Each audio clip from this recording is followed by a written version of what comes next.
Hold up. What's up? What's popping? What's cracking? Salute to the fam. Mainman Mademan is in the building. Yes, sir. And y'all know how I get down. We talking boxing, man. Once again, it's on, fight fans. Once again, honor and a pleasure. I repeat, honor and a pleasure to rock out with the boxing fans and the boxing fam. It is Sunday. So y'all know what that means. Our time now, man. What up, everybody? It's been a long time coming. Yes, yes, and I miss you too. What's up, fight fans, man? Salute to everyone that catches this live. Major salute to everyone that catches this on the playback. Thumbs up as you pull up. You already know. I repeat, thumbs up as you pull up. You already know. What's up to the fam, man? What's been Gucci with y'all, man? Hope all has been well in the world. And most importantly, I hope all has been well in your world. I miss y'all, fam. I miss y'all. I know, man, you ain't been on here all week long. It is what it is, fight fans. Life is a mother, you know what I'm saying? But I am glad to be here now. I want to say happy Super Bowl Sunday to everybody out there that's getting ready for the good Super Bowl parties tonight. Everybody that's pouring them up, be safe out there. You know, them people's gonna be everywhere. You know what I mean? Let me know if the music is too loud in y'all ear, fight fans. Hopefully everything should be good to go. You know what I'm saying? But yeah, man, y'all be safe out there tonight, man, because them peoples are going to be everywhere. So this is the reason why I'm coming on a little bit early today, because I know that the Super Bowl is going to be going down later. So we thought we just get in and get out. You know what I'm saying? Salute to everybody up in here. I got Salah Farah riding with me right now on deck. What's up, Salah Farah? Mainman Mademan in our house, dropping that boxing knowledge all day. You know what I'm saying? You already, man. You already, Salah. Salute to my homie, my OG, my G is on deck. Muhammad Tola. What's up, my friend? I hope all is well, fam. I hope all is well, man. He says, yo, Muhammad Tola says, yo, man, completely off topic, but we know that you are a Cowboys fan. Which NBA team that you rocking with? Damn, great question, bro. As crazy as this may seem, and I know when some people hear this, they're going to jump out of their skin, right? I am a San Antonio Spurs fan. You know what I'm saying? I used to be a Chicago Bulls fan for a real long time. I stayed with them through the Jordan years. I even stayed with them through the post-Jordan years. You know what I mean? But after that, for a while, I was wandering in the wilderness looking for a team. They say maybe I should come back to the home team and get down with the Wizards. Couldn't roll with it, man. The John Wall, that whole little squad, they was okay. But I'm a San Antonio Spurs fan, and the reason being that 1999 year when they had like that half a season, I was living in San Antonio, and I witnessed every single game. I got a chance to meet Tim Duncan, my favorite player in the league during that time. Big Tim Duncan fan since he was down there in Wake Forest. So when I witnessed that for my own two eyes, and then I witnessed the following two championships as well, I instantly became a Spurs fan, and I've been rolling with the San Antonio Spurs ever since. I know you might say, yo, man, hey, man, much hell as you give Texas and Spence Nation, you know what I'm saying? Much hell as you give Texas, man. How in the hell are both of your ball teams Texas teams? Crazy as that might sound, you know what I'm saying? Crazy. But I've been a Dallas Cowboys fan since the day I could say the word Dallas Cowboy, you know what I'm saying? And I've been a San Antonio Spurs fan mainly through Tim Duncan, like I told y'all, and me sitting courtside witnessing that whole playoff run, meeting Tim Duncan and everything, man, and enjoying the beautiful town of San Antonio, man. For those of y'all that live out there in San Antonio, man, y'all got a beautiful town, man. Real spill. I lived down there for a little bit, and I loved every minute of it, man. The Riverwalk, the Alamo, back when I was down there, it was the Alamo Dome. And it was even surprising to see how big the Alamo Dome really is, man. And even for the Spurs games, like they wouldn't even use but half of the damn arena. As packed and as big as it was just for the Spurs game. That whole entire playoff running, I think, that 99 or what year was that, 2000 year? They were only using half of the arena, fight fans. Like they had this big curtain that divided the arena in half, and they will only use half of it for the damn basketball games. And we talking about playoff basketball. So I almost always wondered how many people that place really hold. You know what I'm saying? I want to give a major salute to the homie Greg E. Hill that's up in here, man. Salute to you, Greg. Much love. Thanks for rocking out with us today, man. We got a lot of boxing topics to get to today, fight fans. Much love, much love. Muhammad told us says Teofimo must see something in Taylor because he has been steadily calling him out. Oh, you know what he sees, Muhammad told him. You know exactly what he sees. What he sees is an injured fighter. Because it's amazing how Teo Sr. and Teofimo, y'all know I rock with Teofimo, but it's amazing how they did a sudden U-turn, how they did an about face from the words that they were saying just a week or two ago. Because at first, you know, after that Sandor Martin fight, they was talking about holding up for a minute, wasn't they? They were saying, hey, man, maybe we should think about this. You know, we're trying to get used to 140. But then all of a sudden, Josh pops up injured. He's injured, fight fans.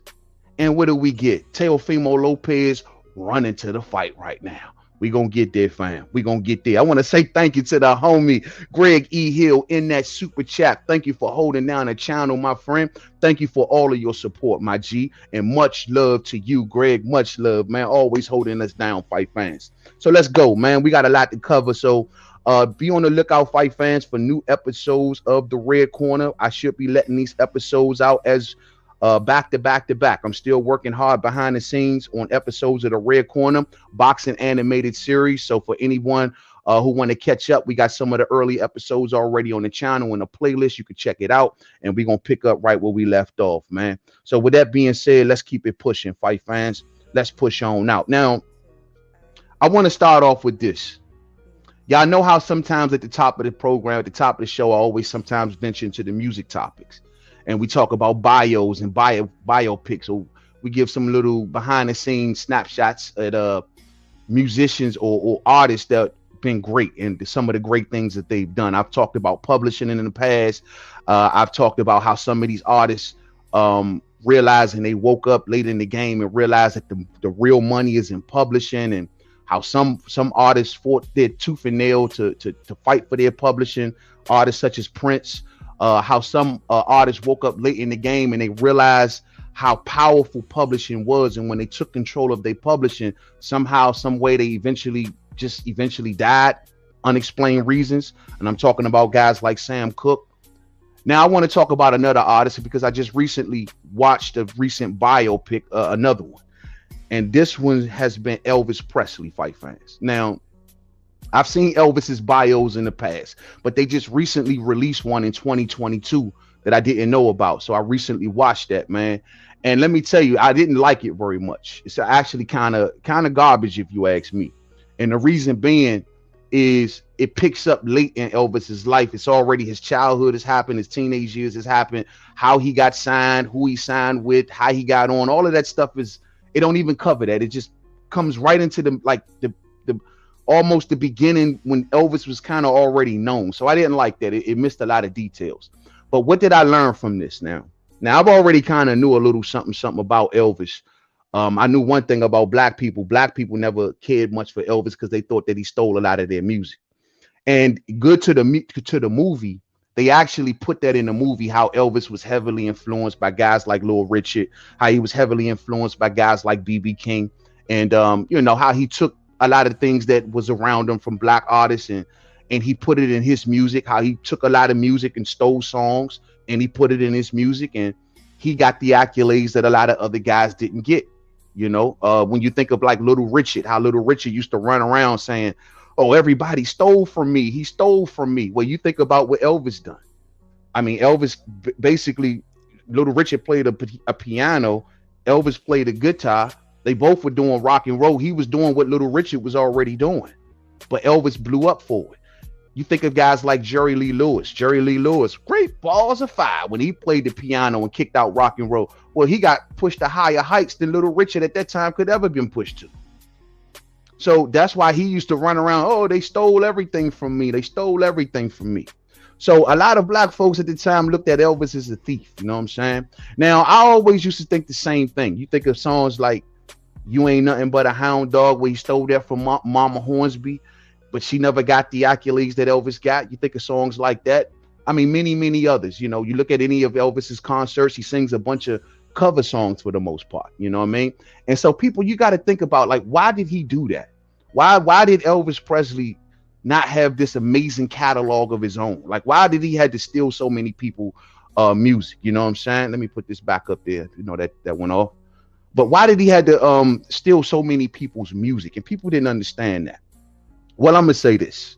What I've learned was, in the early days, how he got on, there's no explanation for it. Did he steal music, reinvent it, give his new twist, and blew up for it? 100%. 100%. Later on in his career, I think he did it for another specific reason.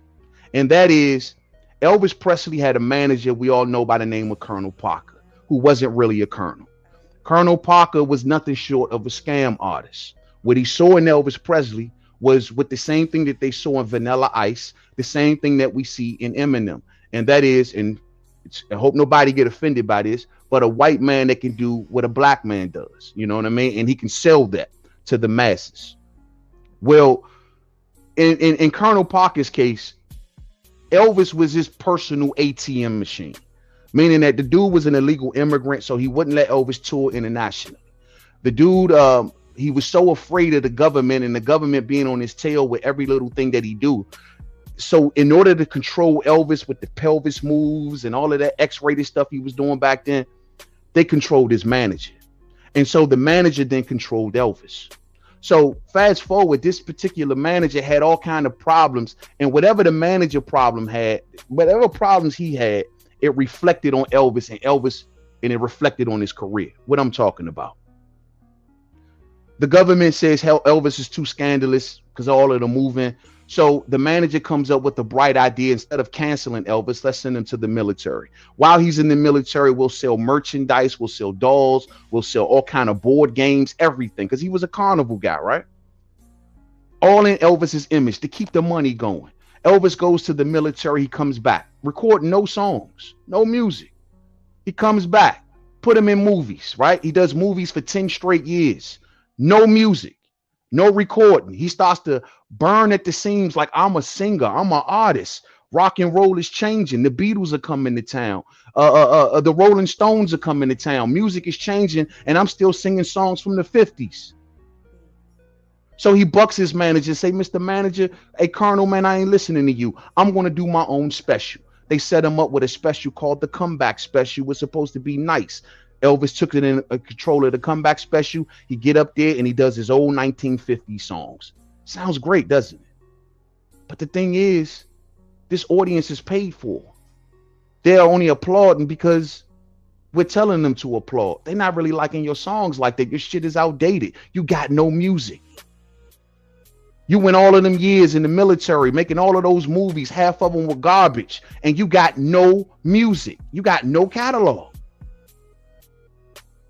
So Elvis is now telling the colonel, look, man, screw all of that. I'm going to tour internationally. I'm going to go around the world, right? I'm the biggest thing on the planet. The colonel says, no, you're not going to tour internationally because I can't travel, not knowingly to Elvis at the time. I can't travel. I'm an illegal alien. That means you can't travel. So what he did, instead, he convinced Elvis. He says, hey, man, instead of taking you international, why don't I bring international to you? And he gave Elvis a concert which was shown to 1.5 billion people. That has to be the most viewed concert in history. We're going to talk about the Super Bowl concert later, right? Rihanna's going to be performing. It's going to be a lot of millions and millions of people going to be watching that. That couldn't top what Elvis did in the 70s.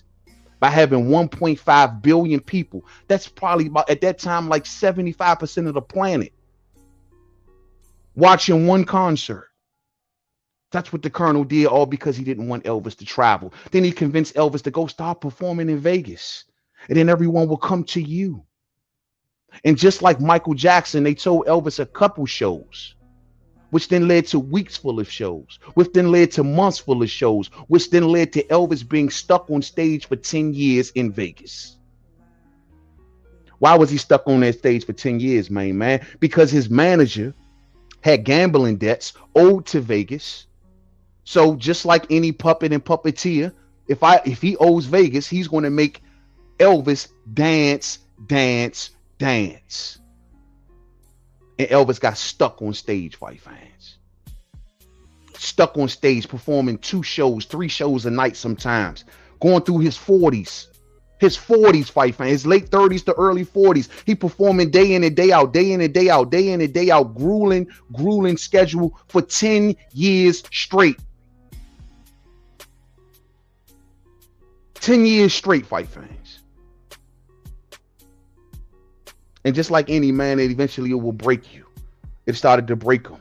Did the Colonel care? No. When Elvis fell out from his addictions and everything, they said that the only thing that matters is getting him on that stage. That's all that matters. And so that's what they did.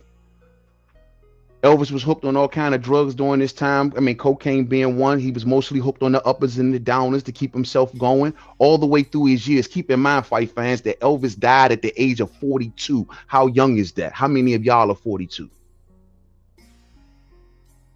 He died from being overworked. Overworked. He was miserable. He was trapped in fame. Trapped in fame. Couldn't get off the stage. He tried to fire his manager. Manager threatened to sue him for everything that he had. He was stuck. He wrote up every charge from the 50s all the way up into the 70s. And he told Elvis if he leave, he owed him millions. And Elvis couldn't afford it. Stuck on stage. And he dies in the end. Meaning that he died from exhaustion. Of being overworked at the age of 42 years old. Never having a song. Never having the time to stop and say, let me go off and do my own stuff. When you look at all of his end of his life performances, all cover songs for the most part. He's doing a lot of Sinatra. He's doing a lot of B.B. Kings. He's doing a lot of everybody but Elvis. All because he was stuck on stage, so preoccupied doing the bidding of another man that he never got around to doing his own. And unfortunately, at the time of his passing, he didn't have much money. Every dollar that was coming into Elvis, 50% of it was going to his manager. Whatever happened to 15 to 20%, fight fans? And unfortunately, that's the tragic story of Elvis Presley. So what I've learned is I never knew that the man worked himself to death. That is something I never knew. How many artists tell that same story over and over and over again? When I think about Michael, and the same thing happened to him in the end. See, these are the type of artists that they're so good. It's not so much that the spotlight is leaving them. You know, a lot of artists go crazy and they go insane or for whatever reason because the spotlight is leaving. They're getting too old. They're getting outdated. These are two guys that couldn't escape the spotlight. They were stuck in it. They were trapped in it. No matter how old they got, no matter how broken they got, it didn't matter. The spotlight still never left and it imprisoned them. That's the story of Elvis Presley. It's crazy, fight fans. Crazy, crazy, crazy. So most of those references, if y'all want to check out the latest biopic of Elvis Presley, that's the last one. I just saw this out. It came out in 2022. It's decent, you know what I'm saying? It's decent, but it's a lot of mistruths in the movie. It's too sensationalized to a certain degree. And if you actually follow up and do some research, you'll see how it all kind of falls in place. But once again, man, these are the greatest entertainers that ever walked into the face of music, and look how they all go out. It's really insane, man. Let's push on, fight fans. Let's get to the boxing talk, man. Let's get to the boxing talk. Yes, yes, yes. Yes, yes, yes. L-Dub is on deck. What's up to my homie L-Dub? L-Dub, what's up with you, man? What's up with you? Hope all is well, champ. Man, I know you enjoyed those fights over the weekend, L-Dub. You know what I'm saying? We're going to definitely chop it up. Salute to my homie L-Dub, the encyclopedia of boxing. You know what I'm saying? Hey, old Cuzzo, Jimmy, what's up, Cuzzo? Hey, I've been working on them things, bro. I'm be sending you something real soon, bro. Speaking of publishing, BMI or ASCAP. Can't go wrong with either one. They both serve the same purpose. They both serve the same purpose and they got the same connects. Can't go wrong either way, bro. We gonna talk. We gonna definitely talk. You know what I'm saying? Yes, that's it. Salute to my homie Bruce Gas, Boxing, Jazz, and more. Much love to the homie Bruce Jazz. Hope all is well up north. Salute, champ. Salute, champ. What's up, Vince? What's up? He say, play that funky music. White boy. Yeah, man. That's what they was doing back then, champ. That's what they was doing back then. Mike, what's up, Mike? Hope all is well, Mike. He say, what's up, everybody? On this Super Bowl Sunday, man. You got to go check out my last fish, the biggest bass of my life. Checking it out right after the stream, champ. Let me see you holding that trophy up, man. A master fisherman up in here, my man Mike, man. Ain't nothing like a good day of fishing, Mike. Ain't nothing like a good day of fishing, champ. I tell you, man, a good peaceful day of fishing, man. Boy, you can't beat it, man. You can't beat it. So let's start off, fight fans. I want to give a hearty congratulations to O'Shaquie Foster. Salute to O'Shaquie Foster. O'Shaquie Foster getting the job done yesterday, fight fans, from defeating Ray Vargas, man. What a performance from O'Shaquie Foster, winning up in that thing and did that, man. Did that, becoming the new WBC champion at 130 pounds, man. Salute to O'Shaquie Foster. Man, this is the name Ray Vargas. This is the name that I want Gary Russell. This is who I wanted Gary Russell to be. When Ray Vargas was talking about coming up to 126 and doing this and doing that, I wanted him for Gary Russell, everybody. Everybody was like, who's going to be the name and all that? I wanted him. But Ray Vargas act like he was so hurt and act like he was so this and so that. And it almost pretty much skipped over 26, didn't he? And we never got that Gary fight. But O'Shaquie did his thing, man. O'Shaquie was definitely the more superior fighter last night. His reflexes was on a milli.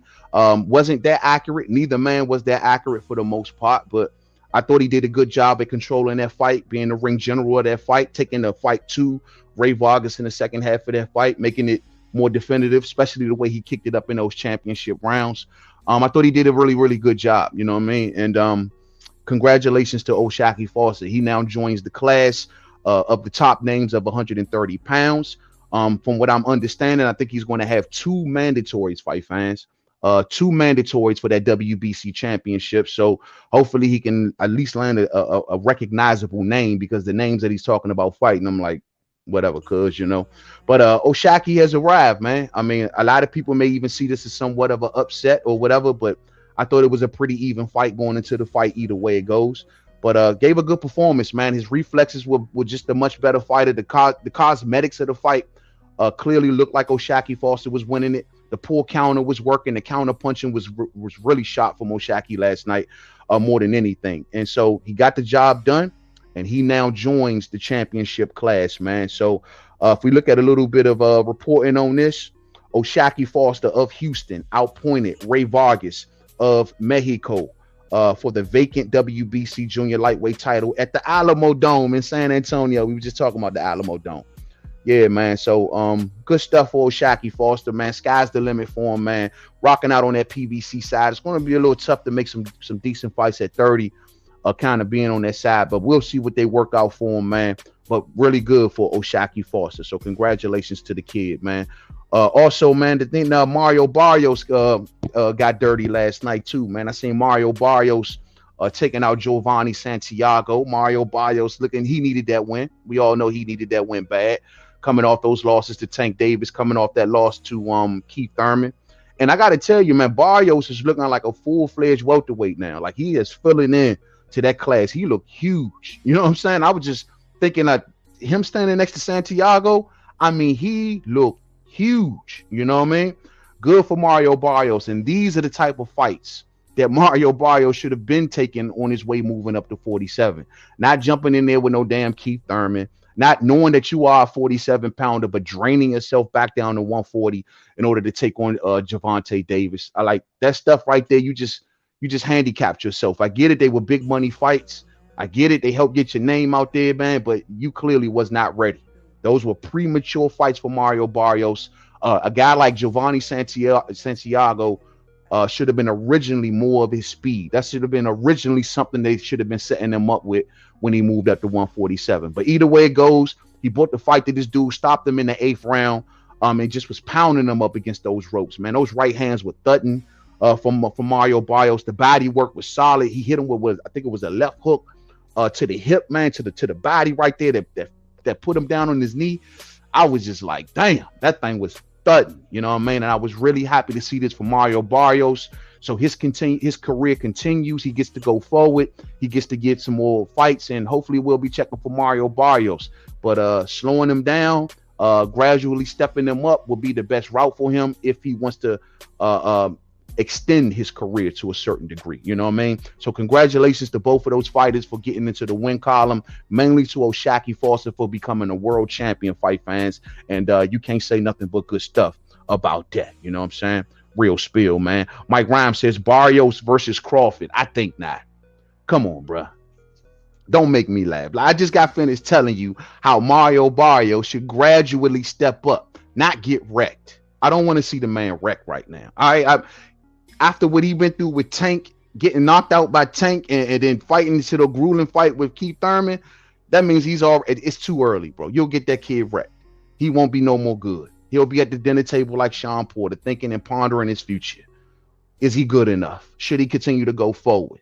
Stay away from Terrence Crawford. You know what I'm saying? Be a smart man. Be a smart man. What's up to my homie Damone Daniels up in here, man? Salute to you, champ. He says, where's Earl, man? Stay on their neck, man. Where is Earl? That's a great question.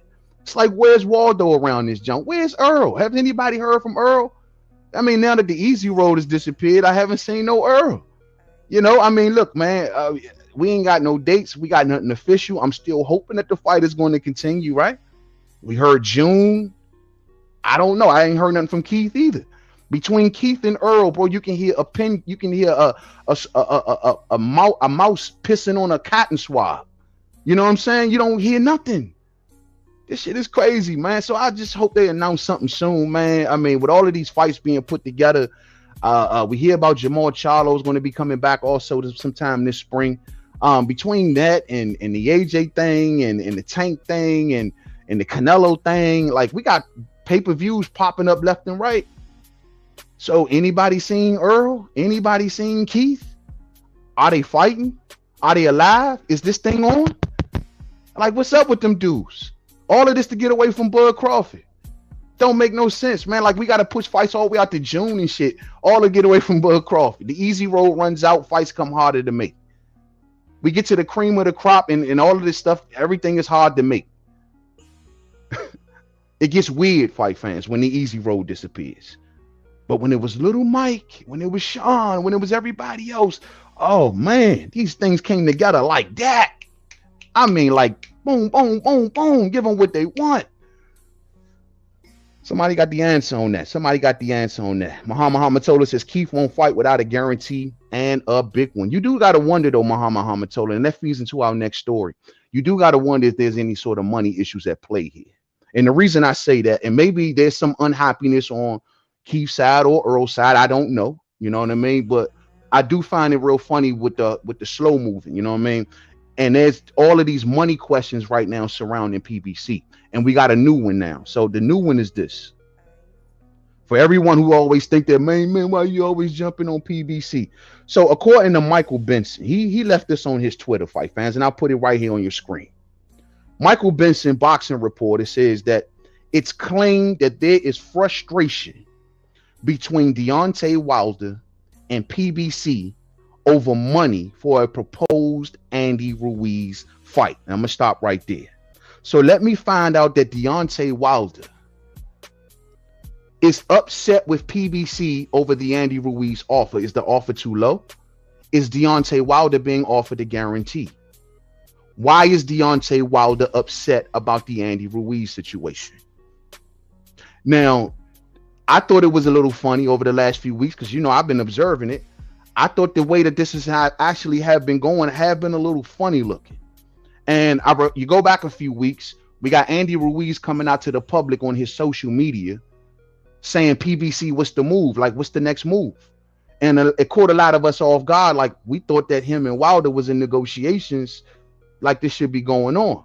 So I'm like, okay, whatever. Maybe, you know, we just late to the party. Maybe they're going to get it cracking later. And then the following weeks, we start seeing Shelly Finkel come out to the public screaming about the Joshua fight, saying that, hey, they're willing to go into the Joshua fight next. And that made me scratch my head, go, okay, what about the Ruiz thing? Like, I understand Joshua down the line, but we talking about Joshua next? That don't make no sense. I thought we were saying that Joshua was going to do the 3-fight plan while Wilder do what he do and they meet at the end. Why next? So I go, maybe he just misspoke or something, right? Now, maybe he just misspoke. And then we go down a little bit further. We got Deontay Wilder coming out in interviews speaking about boxer pay. We cracked that right here on the channel, Fight Fans. We got Deontay Wilder now coming out saying, well, it is a problem with how long that it's taking for fighters to get paid. And a lot of us thought he was talking about back-end money, because a lot of the PBC fighters, that's how they supposedly get paid, through the back-end money, which we all know trickles in month after month after month after month. So clearly Deontay Wilder got a problem, and amongst other fighters that we've heard complain about this, has a problem with how slow that the back-end money has been trickling in.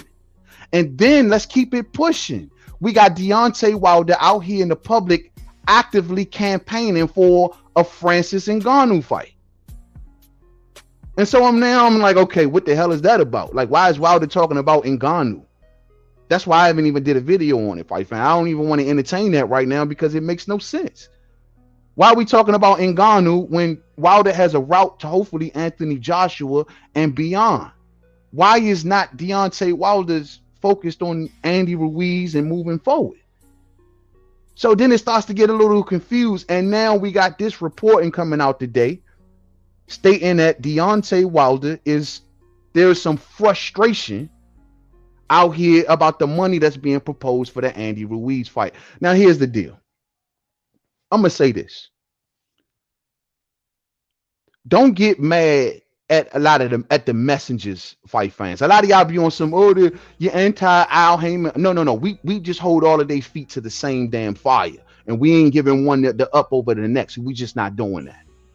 And when I sit back and I look at this, I say to myself, look, what PBC is dealing with, because I'm looking at it play out clear as day.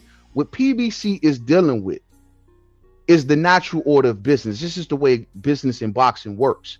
That's, if they don't have the money, they don't have the money, because the business model has changed, Fight Fans.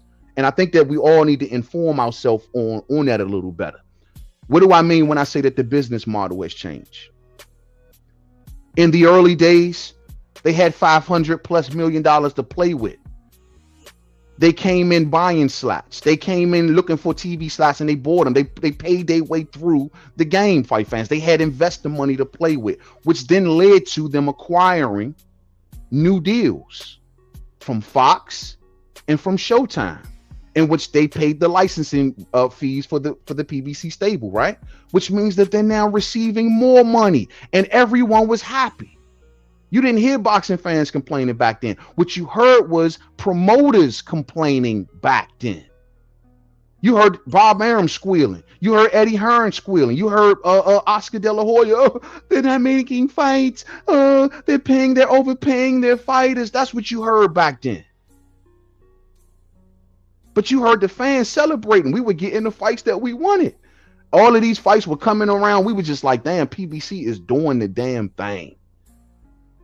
And then you fast forward, and now the model has changed again. I think possibly with the end of, or maybe even the middle of 2022, somewhere along the line, the model changed again. And now they're back into the position of not having nearly as much money to play with. You think about it, Fox has left town.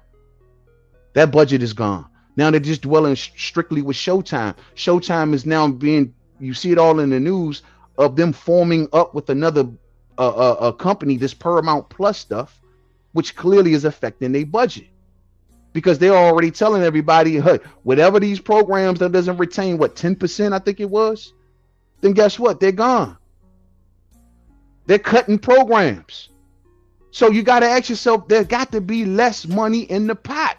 And so you know that that's what they're working with. And now we're hearing Deontay Wilder. They only got 3 top money makers over there, Fight Fans. And that's Errol, Tank, and Wilder. Now you got one of their top money makers complaining about money. And so this is clearly what they're doing right now. And can you say that this is the fault of PBC? You can say that, hey, man, they just trying, I guess, do the best that they can with what they have.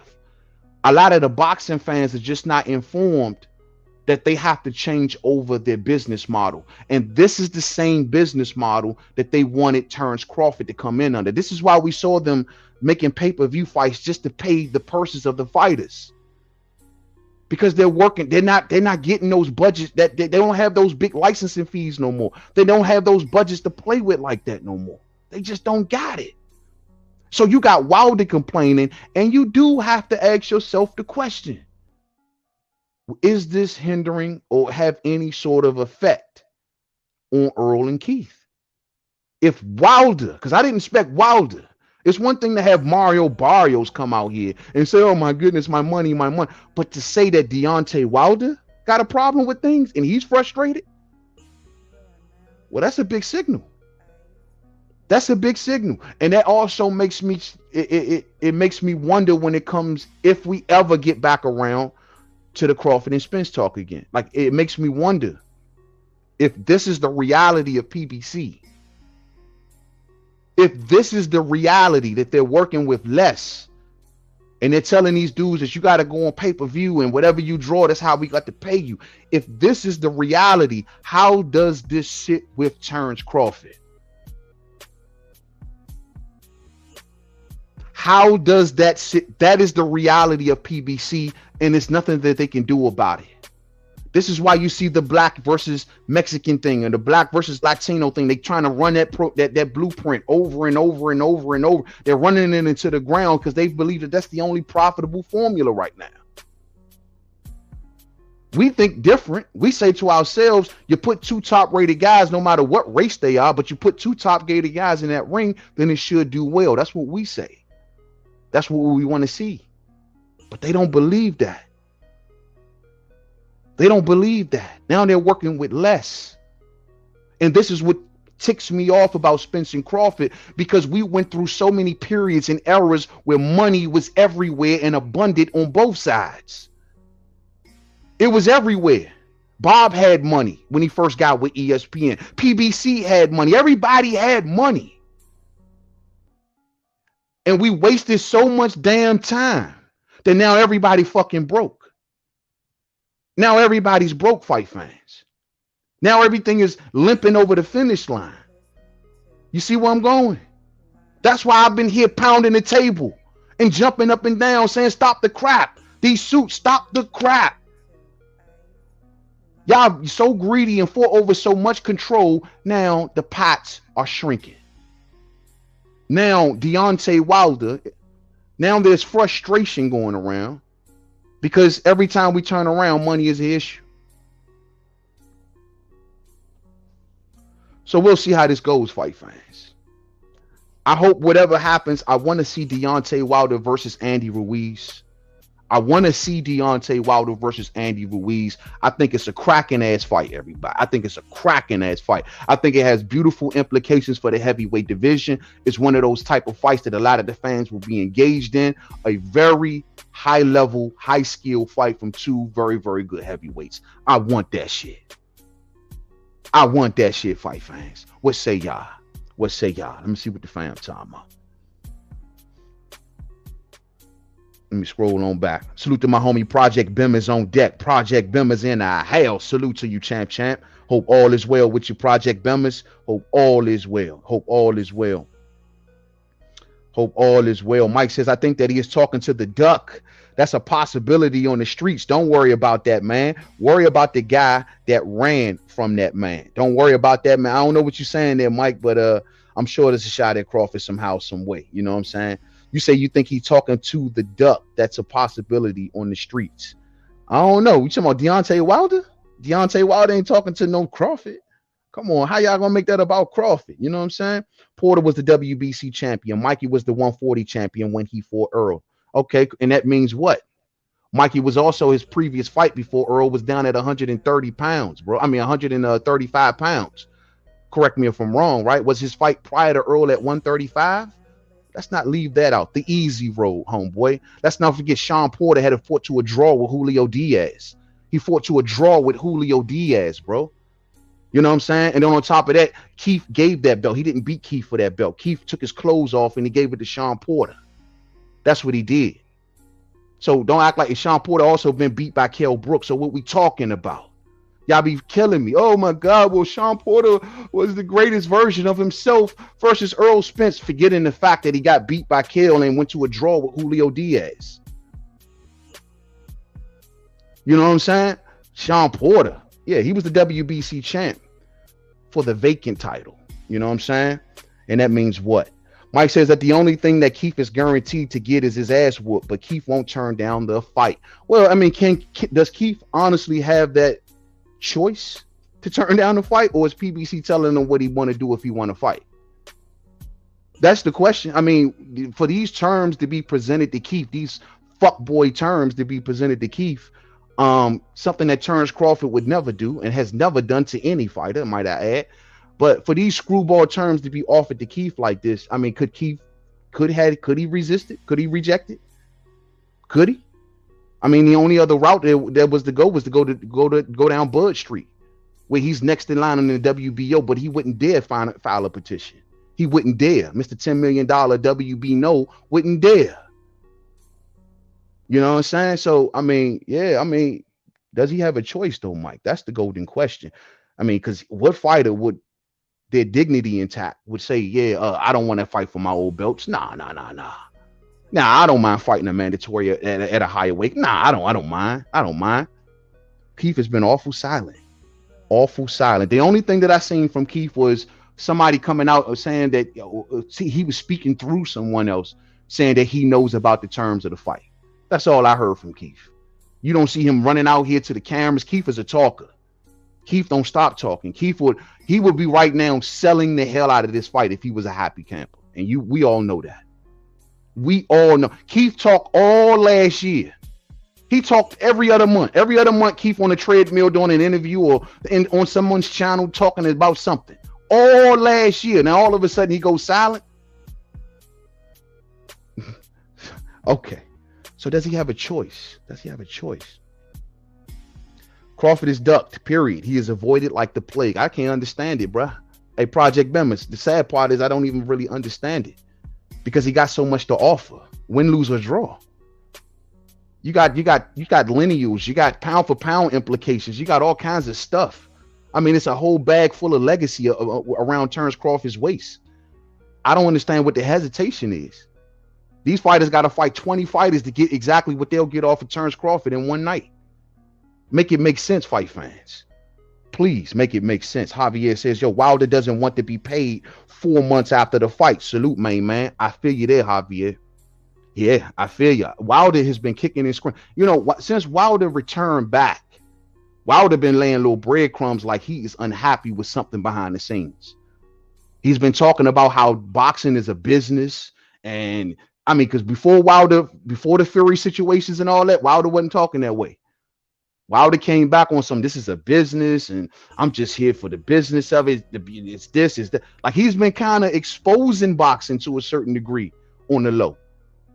Almost a sign of an unhappy fighter. Am I tripping, fight fans? Am I tripping? And y'all not hearing the same thing. Mike says, yo, man, now I understand why Crawford's daughter was able to run so, come on, bro. Was able to run so fast, catch those other runners. I learned, go ahead, man. We can't do that, bro. Yeah, Crawford running, right? Crawford running, but he's the superior commander of his whole freaking WBO sanctioning body. Yeah, he running. But he can't get nobody to put in a piece of paper. Yeah, he running.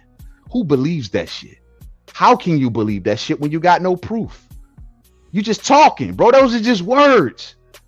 I mean, that's what drives the Crawford fans insane right there, Joe. When you see those kind of words, and then when we sit and we think and we go, well, that's not what I remember. I got too many examples. You want to talk about running? Let's talk about the video of Earl running out of Crawford's fight. That's the real running. I mean, we actually saw that shit. We actually looked at and watched that shit. But you're going to act like it doesn't exist. You want to talk about running, but you don't even bring that up. Have you ever seen Terrence Crawford do anything like that? See how y'all be like to flip the narrative around? Like, I don't have a video of Terrence Crawford running out of nowhere. When they was in the middle, the little meeting in the hallway, he didn't run away from that. Anytime he's asked a question, he never runs away. When he went to Errol Spence Jr. fight, he fought to try to get in the damn ring.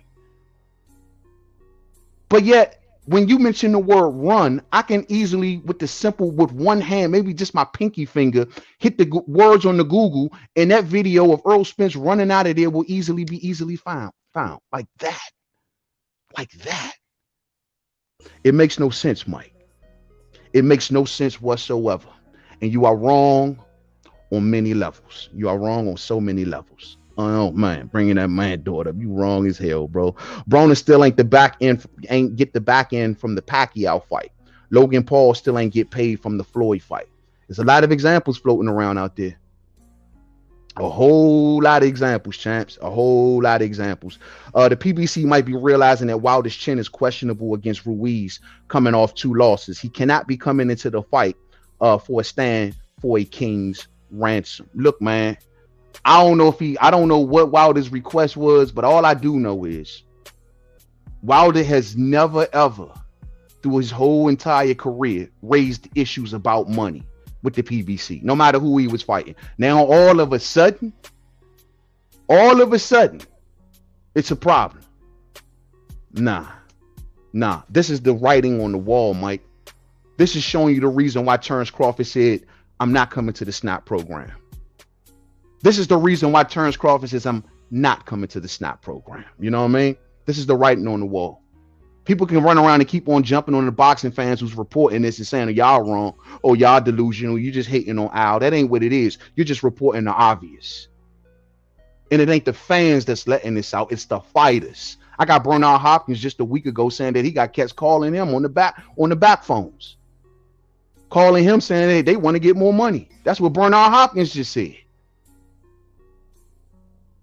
All I'm saying is, man, there's a lot of leaks. A lot of signs.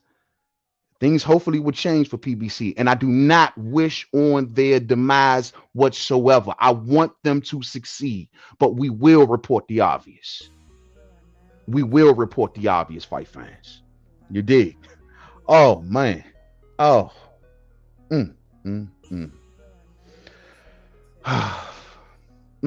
You are wrong on many levels, Javier. Super wrong. Could it be that Wilder might be asking for more than what they might project the fight to do? Because let's be honest, Wilder probably got paid a pretty penny for that last fight, but they didn't make any money. You talking about off that Helenius fight? Don't know. Truly don't know. Like I said, the only thing I do know for certain, I think all of us know for certain, is the fact that Wilder has never acted this way in the past over any fight. That's the only thing that we don't know the ins and outs. What is Deontay Wilder requesting? What is he asking for? Don't know. But once again, this has never been an issue that Wilder has publicly came out and never made an issue. Never. And he's trying his best to, I think, hold back without saying too much. If you look at his interviews, he don't want to ruffle too many feathers. We know how this game go, fight fans. So what I think is Wilder is just, I don't want to, what's that new term they got out here for the jobs? Quiet quitting.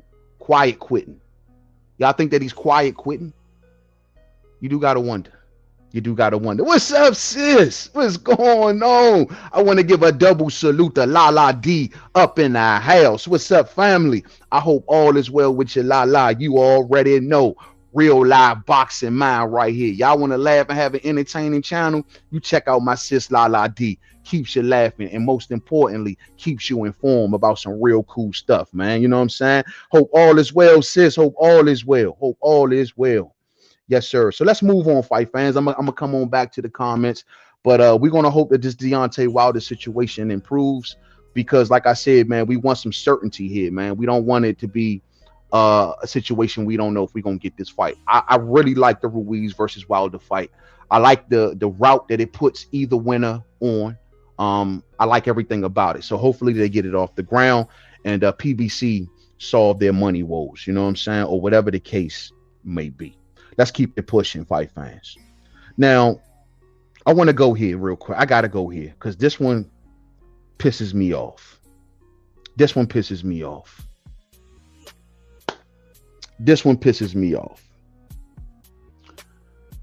Now, PBC, this is the type of shit that they piss me off with right here.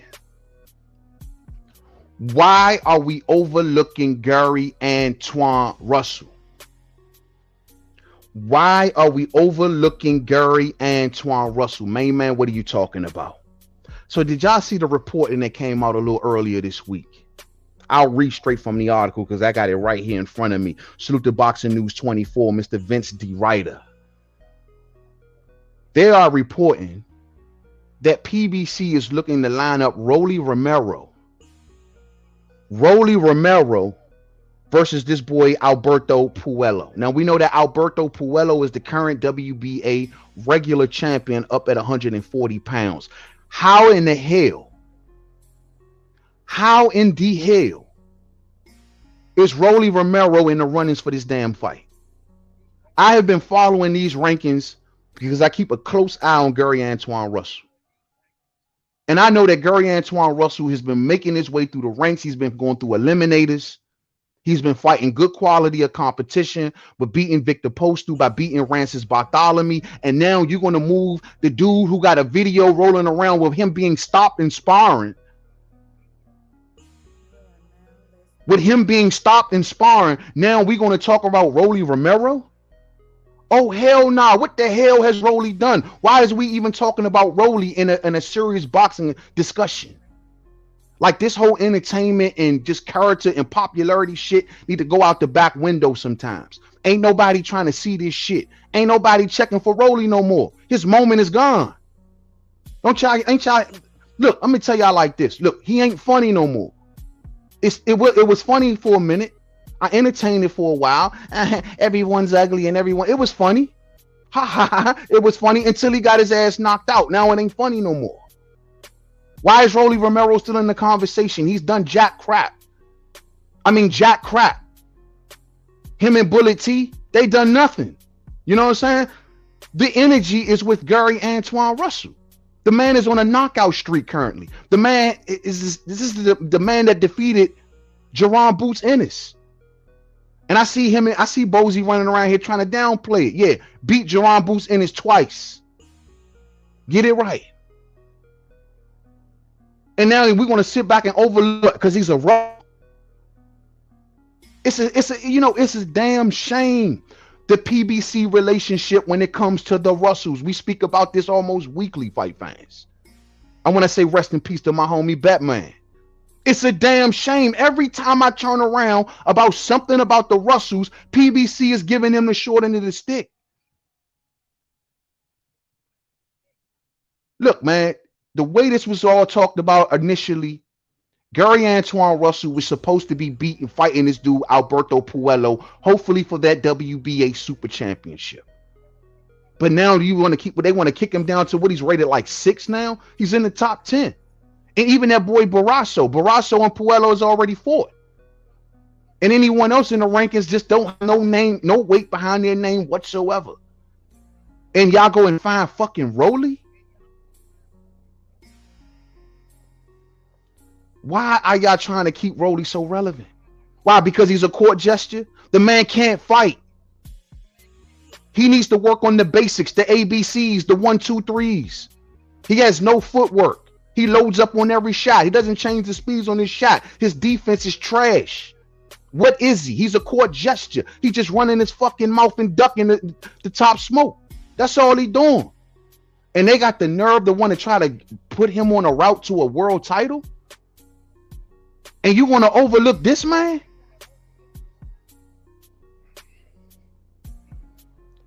What the hell is boxing doing, fight fans? Let's read a little bit from this freaking article, right? Despite the fact that he hasn't competed in, oh my goodness. So you mean to tell me that Rolly has never even fought at 140? Despite the fact that he hasn't competed in the 140 weight class, boxing contender Rolly Romero has somehow leapfrogged Gary Antuanne Russell and Ismael Barrasso, and he is set to face the WBA super lightweight champion Alberto Puello in April at a venue that has yet to be determined. What the hell is going on in boxing? What is this about, fight fans? Does anyone have an explanation? No one would. It won't make sense to none of us. The WBA ain't nothing short of a bunch of fucking patsies, man. They doing anything that someone tells them to do. They are have became, you know, the WBC is terrible, but the WBA is the worst. And they had the hardest fall from grace because they had the oldest belt in boxing that they mucked up. They created the first franchise belt with this super belt that don't got a mandatory. They're the ones that were in trouble by the Association of Boxing Commissions because they had too many belts around boxing. And the consolidation of belts, the on again, off again consolidation of belts, well, what happened to that shit? It only works when they want it to work, fight fans.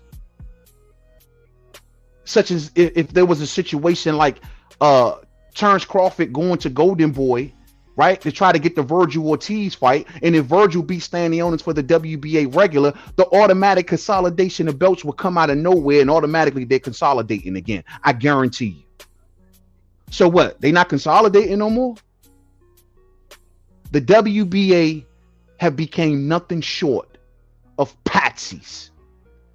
You take Rolly Romero, who's never fought at 140 pounds a day in his life, and you put him on a track for a world title. For what? Who has he beat? What has he done to get this fast track? They gave the man a gift against Jackson Marinez, fight fans. He lost that fight. We all watched him lose that fight, only to see Floyd Mayweather make the call, and bada bing, he's all of a sudden he's the winner of the fight. What the hell is going on in boxing? Now he's going to get a title shot maybe in April. In April, fight fans. While Gary Antuanne Russell going to fight who? Going to fight who? This shit got to stop, man.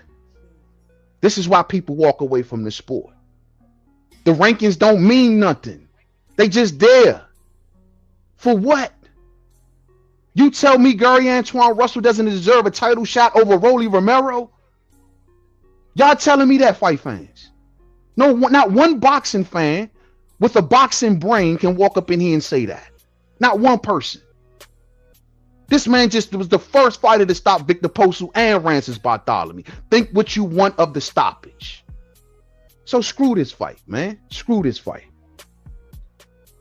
It goes on and says that back in May of 2022, the WBA sanctioning body ordered the undisputed super lightweight champion Josh Taylor to make a mandatory defense against Alberto Puello. When Taylor neglected to submit an official response in a timely manner, the WBA decided to strip Taylor of his title belt. Oh, they stripped Josh Taylor with the quickness, huh? Because he don't fight Puello. Yeah, Josh Taylor also ain't a PBC fighter now, is he? He's a top-ranked ESPN fighter. We know who the WBA works for. They took that shit up off Josh quick, fast, and in a hurry, didn't they? Just to get Rolly Romero in place. You know what? Let me check something. I'm gonna wait till I'm done with this article. I'm gonna go run over to the boxing rankings, and I want to see if they've placed Rolly Romero up at 140 in the WBA. I'm dying to see it, fight fans. I'm dying to see it. You know what I'm saying? It goes and says, as a result of the sanctioning body's decision, Alberto Puello was scheduled to clash with Akhmedov in August for a vacant WBA 140 belt. The fight was exciting, action-packed 12 round. Basically, in a nutshell, Puello won. Now, in the original agreement, the winner of Puello Akhmedov was supposed to fight Barrasso within 90 days after winning the title. And during the WBA's annual convention that took place in December, the sanctioning body had a change of heart as talks started circulating in regards to Puello facing Gary Antuanne Russell. So when they got to the convention, as things always go at these magical conventions, fight fans, things switched around. Now he's on track to fight Gary Antuanne Russell. Now the script has been flipped once again, as Alberto Puello is set to defend his title against Rolly Romero. The challenger has never fought in the weight class, but he will enter the championship bout with a ranking of number 7 in the WBA. So no need to go check the rankings. So, and that means, and Gary Antuanne, if I recall, last I checked, was 6. So you mean to tell me that they're going to make They stepped Rolly Romero up to 140, where he's never fought at. They gave him a number 7 ranking in the WBA. And now he's going to get the shot over Gary Antuanne Russell for the WBA regular title. And keep in mind that the WBA Super Championship, fight fans, is vacant. So more than likely, whoever has that belt is going to go for that Super Championship. Why does Rolly deserves it over Gary? If this happens, this is boxing politics at its worst. This is boxing politics at its worst if it happens. And I mean that, fight fans. So this is a damn shame. So no need for to check the rankings. This is a damn ugly, stanky, funky shame, man. Real spill, man. So I don't understand it. I don't understand it, fight fans. I don't understand it. Oh man, La D in the super chat. Thank you for your support, sis, and much love as always to you. She say, yo, glad that Gary did not pull out. Someone reported wrong. So someone reported wrong? Okay, all right, let's go. Clear this up then. If we gonna clear this up, let's clear this up. Now we talking. Let's hope that this reporting is wrong. Because Lord knows, y'all, I'm sitting over here going crazy about this. So let me see what some of the fams. Hold on 1 second. Stand by, everybody. Stand by for a second.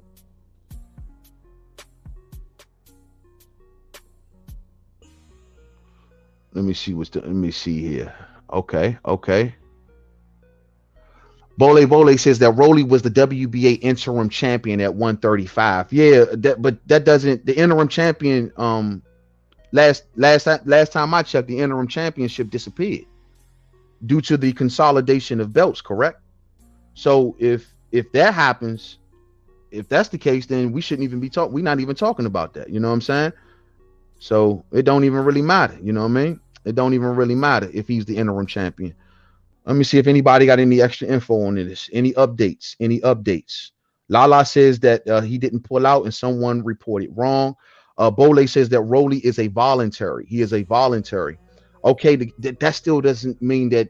Why still, the question still remains is, why is he getting the fight in general? I don't care if he's a voluntary or not. I don't care if Gary is the mandatory and he's the it really don't matter. The question is, why is he even in the conversation? Interim champion or not, interim champion doesn't exist no more. That doesn't also give him the right to move up the challenge for a title, even as an interim champion. It don't matter. So my question is, like I said, why is his name even in the conversation? Now, I'm hoping that the reporting is wrong, but that's just what the reporting is right now. Hopefully it changes. Hopefully somebody come out, maybe PBC, because they love to come out when Mainman say something to correct Mainman. To make, so hopefully they hear Mainman yelling and screaming about this and they come out with the correct answer.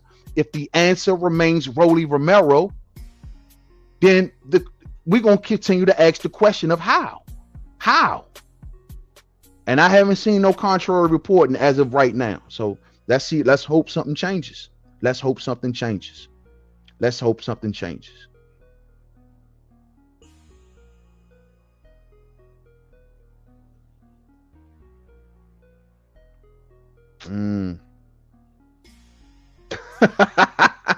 I hear you, man. I hear you, man.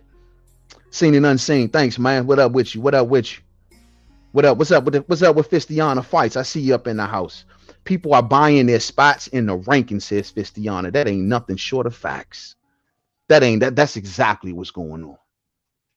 And you notice how, even when we just told that story, it went from Puello and the Barrasso situation to, once we got to the WBA convention, then that switched to Gary Antuanne. So what happened at the WBA convention? I think we all know what happened at the WBA convention. Then that switched to Gary Antuanne. And now here we are switched to Rolly Romero. Like, what the, I mean, how many brown paper bags? You know what I'm saying? That's all I'm going to say. So I don't know, fight fans. Let's just hope that this changes, because this is disheartening as a boxing fan to see how these rankings don't mean jack crap. I'm about to stop checking them, truth be told. For what? It don't mean nothing. You can move a WBA interim champion who's beat absolutely nobody, got his ass whooped by Gervonta Davis, nothing short of a court gesture. I don't think he beats even a B-level fighter at this point, but you move him up to go and fight freaking Puello. Why? Because he's popular? Because he talks shit? Because he know how to sell a fight? Meanwhile, guys like Gary Antuanne Russell, guys like Jerome Boots Ennis, they get crapped on. Guys like Terrence Crawford, that he gets left with people, with boxing fans asking, who is he beat? Who is he fight? When boxing politics are corrupt as hell. How can we continue to ask these questions, fight fans? How can we continue to ask these questions? You know what I'm saying? Let's keep it pushing. Let's keep it pushing. Let's see what else we got on here, man. This story just makes me sick. And I'll be waiting for the correction and looking for hopefully a correction. If not, if we see more articles about Rolly and Puello, I'm going to be going crazy over it, fight fans. I'm going to tell you right now. I'm going to be going crazy. Let's keep it pushing. All right, look here. We got news out that Canelo Alvarez is going to be returning back in May. I believe it's going to be on May 6th against John Ryder, fight fans. So not the biggest name. Ain't nobody going to be jumping over the moon for this damn fight. You know, it is what it is. Canelo doing his Canelo thing, but he actually has a valid excuse for this particular fight. So I can't crap on it, but so much. Yeah, there's a million other fights I would love to see. But in this case, I can't say it's, I guess I can squinch my eyes in the dark and say, I guess I understand.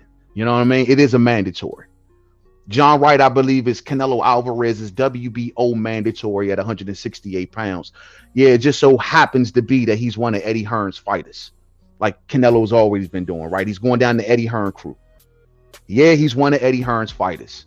But however, he's a mandatory, somewhat decent, you know what I'm saying? Somewhat of a decent fighter. He did beat Daniel Jacobs. He did beat Callum Smith. Arguably beat Callum Smith, should I say. But he do got those two names on his resume. There isn't no one else right now that ain't busy that I'm dying to see Canelo Alvarez fight currently at the moment. Y'all may say Morrell. I'm just, you know, oh, that'd be cool, but I'm not jumping out the window for the Morrell fight. But I mean, the David Benavidez, the Caleb Plant situation got to play out. Dimitri Bivol, not interested in no Bivol rematch right now. I mean, if there's a time that Charlo ain't ready, Charlo's not around. Andre would be nice, but that's just wishful thinking. You know what I mean? But I guess given the current climate and the current environment, it's something. You know what I'm saying? It's something. You know what I mean? And so at the end of the day, we all worried about what happens afterwards. Ain't nobody gonna think that Canelo loses to John Ryder. John Ryder's a good fighter. You know what I mean? He may give Canelo a good amount of pushback, but ain't nobody really going to pick against Canelo against John Ryder. So we're more so worried about what happens afterwards as to whether he takes the winner of Caleb Plant versus David Benavidez, especially if it's David Benavidez. You know what I mean? So this is going to happen. You know, Canelo going to do whatever Canelo is going to do. Now, the one thing that's really interesting, I see is being reporting more and more. I don't know if these reporters are purposely leaving these in the article, but I've now read a couple articles reading that Canelo Alvarez is a free agent. Now, a lot of us were under the assumption or the impression that Canelo had some sort of 3-fight deal laid out with him with Eddie Hearn. Remember, we heard about that, you know, after the Caleb Plant fight. And so a lot of us thought that he was enacting some sort of 3-fight deal with Eddie Hearn. But there's a lot of reporting now, fight fans, about Canelo being a free agent from the network and a promotional free agent. And if that is the case, which is music to our ears, don't get it twisted. That's music to my ears, because if Benavidez defeats Caleb Plant, there's no obstacles there. Zero. So I want that to be clear, because if the time comes, I don't want to have a bunch of Canelo-ites up in here talking about some, well, Mainman, he's obligated. Or Mainman, he can't leave the zone. Or Mainman, he's with Eddie Hearn. No. The reporting is out right now that he is a promotional free agent and a network free agent. So there's no excuses, fight fans. And even if we're talking about Morrell, you know what I mean? I still rather see that as opposed to Bivol. I don't want to hear nothing about no Dimitri Bivol. I don't want to see him go to 75 no more. And I damn sure don't want to see Bivol come to 68, fight fans. That's setting the deck. That's cutting the corners. Oh, well, man, Canelo came to 75, and who asked him to do that? He ran to 75, running away from Andrade, Charlo, and Benavidez. Oh, we're going to forget that little part. No, he didn't, man. No, he didn't. You got it. Why would he somehow he gonna run all the way up to fight a Makabu? He was running away from guys, and he ran to 75 for cover. Oh, they hate when Mainman talk. They hate when Mainman talk, because that's what it was. Y'all can say it wasn't. That's exactly what it was. He's going to skip 2 weight classes. If he would have lost the Makabu, oh well, man, you know, you can't blame him for losing the Makabu. You know, I mean, Makabu is a what was he, a light heavyweight, or he was a heavyweight, or whatever he was, a cruiserweight. You know what I mean? He's a cruiserweight, man. He's supposed to lose against a cruiserweight, and that's why I shut y'all asses down when y'all walk up in here talking about that crap about, oh, he lost to Bivol because he's supposed to lose to Bivol because he beat Kovalev. So you got nothing. You got nothing. So at the end of the day, fight fans, I want to see Canelo do whatever he's going to do on May 6th with John Ryder. I don't want to keep throwing John Ryder under the bus. He is a respectable dude. You know what I mean? So let him get this out the way. Hopefully he doesn't lose to John Ryder, because what I've seen in that Triple G fight, I do got some questions right now about Canelo. I got questions. I don't think Canelo's going to beat the top brass. I'm being 100 with y'all, man. I think Canelo is breaking down, fight fans. I think we are nearing a point where it can be any night, any fight. I'm telling y'all what I know. And the good thing about this John Ryder fight, he's holding this fight in his hometown, right? So that's good. At least he can give his hometown a good showing why he's still Canelo. You know what I'm saying? Because I'm telling y'all, man, the end is near. And that's not to say nothing bad. Every boxer has a sunrise and a sunset. But I believe his sun is starting to set, in my opinion. I just think that physically, his body is taking a pound. He's been fighting since he's 15 years old. He's been fighting since he's been 15 years old, fight fans. The body ain't been meaning to take that much punishment for that long amount of time. And how many fights did he have? What, 60 damn fights or something like crazy like that? I think he's breaking down. Any night, any fight, it's going to go left for him. And if he gets in there with David Benavidez, Lord help him. Lord help him. He is not going to be able to deal with that level of volume, with that level of pressure for 12 rounds. He's just not. He can try to conserve his power and take it to the second half of the fight. I get it. He can try that shit all he wants. But David don't stop. And Caleb is going to find that out, fight fans. David says he's stopping Caleb under 6. If David stops Caleb under 6, if David stops Caleb 6 and under, Canelo got problems. That means that Caleb wasn't able to stand up to that. Canelo got problems, everybody. Canelo got problems. So we'll see, man. Canelo Alvarez versus John Ryder going down on May 6th. You know, and we'll see how it goes, man. Hopefully, like I said, they get this out the way. It goes well, and we get the big one between hopefully him and Benavidez. There's a lot of talk out today with Benavidez not being Mexican. You know, we know that Tyson calls him the Mexican monster and all of this stuff. So there's a lot of talk out here that he ain't from Mexico. His mother's from Ecuador, and he's been born here in America. Whatever. Cause look, if that helps Canelo get to the damn fight, whatever. If that's how the Latino community feels, then take that shit off the table for Canelo. Okay? Then that means that this whole anti-Mexican stance that Canelo has should not apply. Right? I would think so. I would think so. There should be hashtag no excuses, fight fans. No excuses. Let's keep it pushing. Let's keep it pushing. All right, let's stop right here. Josh Taylor versus Teofimo Lopez being targeted for May or June, fight fans. Let's go to a little bit of reporting on this, man. Unbelievable, dog. Unbelievable, man. Like, this is actually a good thing. You know what I'm saying? This is a very good thing to a certain degree.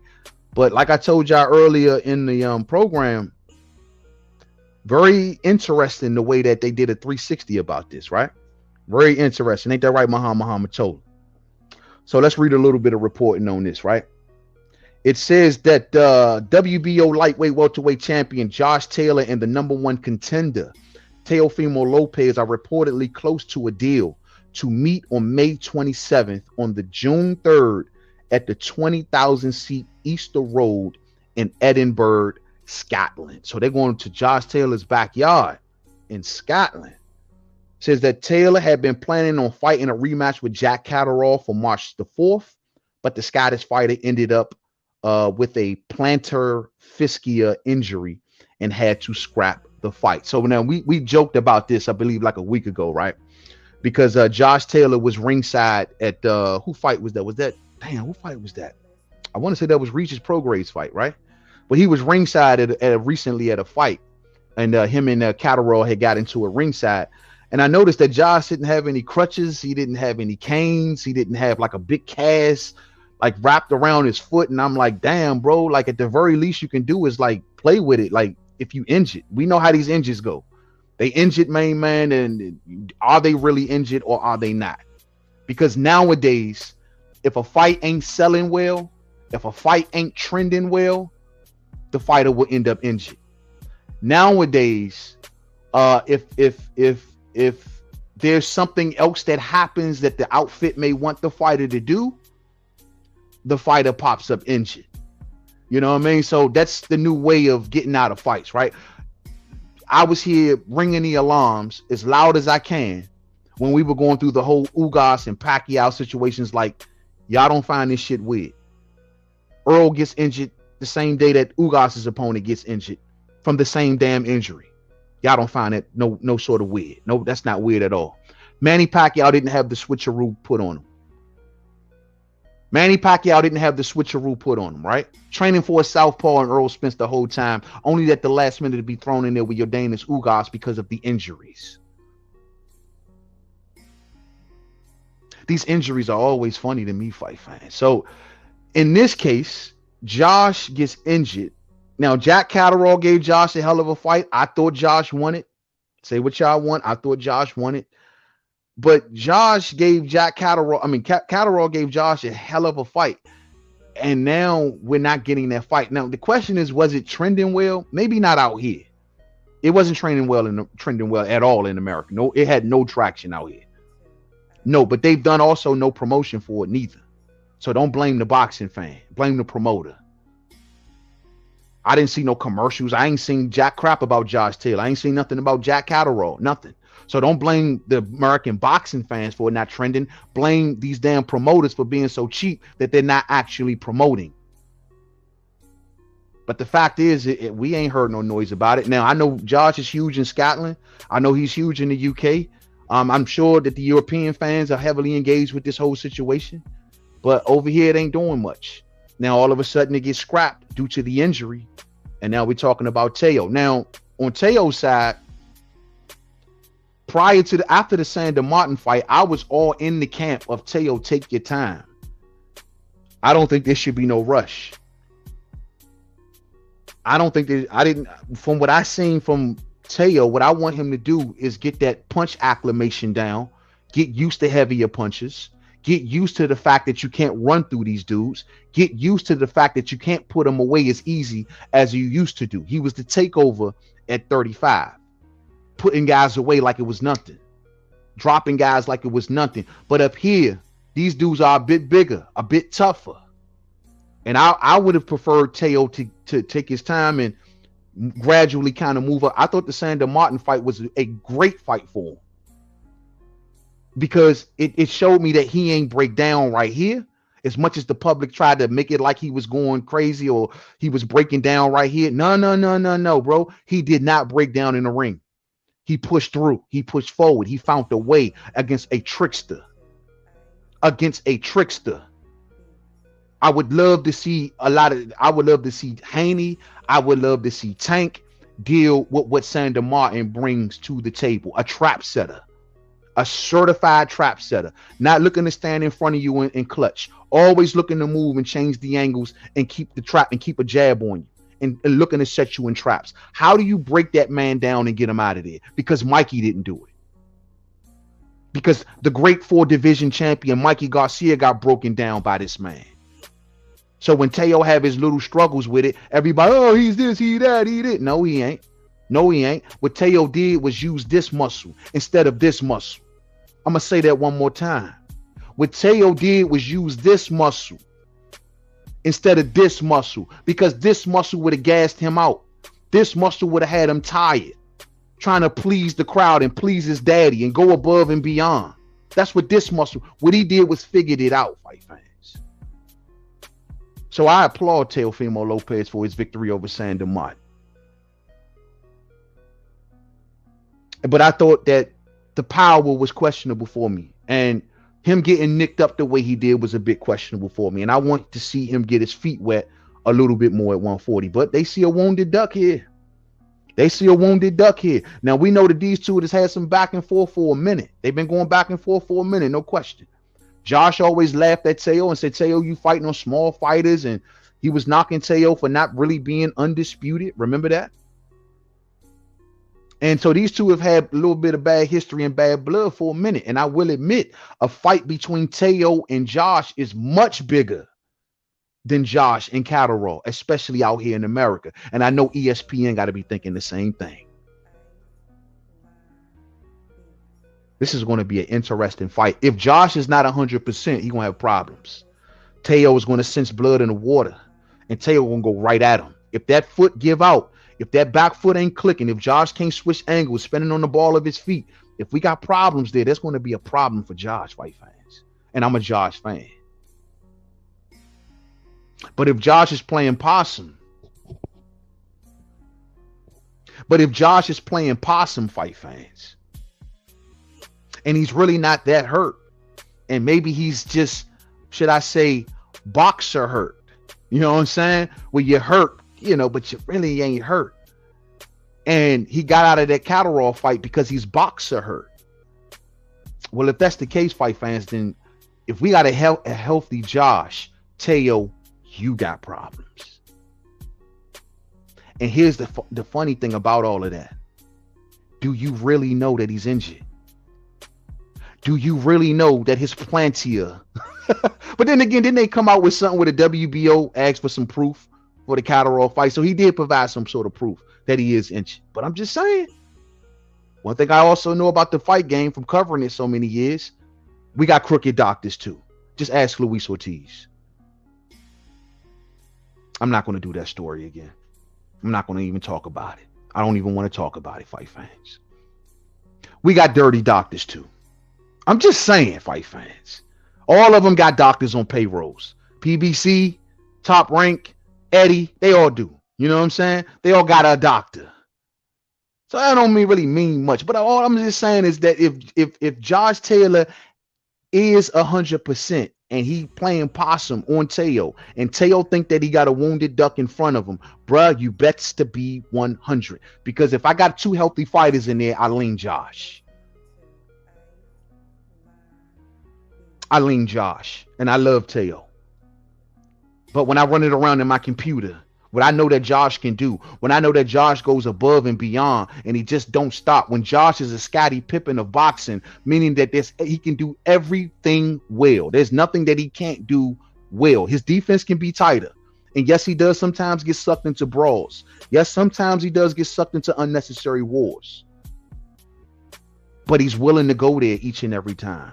And in a lot of those cases, in a lot of those wars, he's the man that came out on top. I lean Josh. Josh is a full-fledged 140-pounder, not to mention a 40-pounder that can actually be at 47, fight fans. Now, what does the weight crunch do to Josh? I don't know. Josh has complained in the past that the weight crunch is affecting him. Will it affect him against Teo? I still lean Josh. Josh can throw combinations. Josh can work behind volume. Josh can come forward. Josh can go backwards. Josh is a warrior. To put him down, you got to keep him down. To put him down, you got to keep him down. Teo, are you willing to keep him down? And if you do put him down, man, he gonna kick that fight into third gear. Josh is gonna be coming. He don't care what he got to go through. This man has fought with hematomas on his freaking eye. I mean, whatever he had on his eye, freaking grapefruits on his eye. He's fought with all of that shit, man. But Teo, if you do this, the takeover officially continues, without a doubt. So we'll see, fight fans. What a fight if we get it. If we do get it, I'm hoping for two healthy fighters. I'm hoping for two healthy fighters. Let me see what the fam is talking about. Russian Wolfhound says June because too many fights in May. Canelo versus John, Earl versus Keith, and more. Well, I hope we get Earl versus Keith. Maybe. You know what I mean? I haven't heard anything, but I'm hoping for Earl versus Keith in June. You know what I mean? But there is a lot of fights and a lot of pay-per-views, everybody, that they're asking for us to pay for. You know what I mean? In this coming summer and spring. A whole bunch. I even see that the Ryan Garcia and Gervonta Davis, the on again, off again fight, they're now back on track with that or whatever. Now, y'all notice I haven't even touched that. And I'm not going to touch it. There's nothing official about that situation, fight fans, from what I'm hearing. Even with the news that's out here now, ain't nothing official about it. Hear me and hear me clear.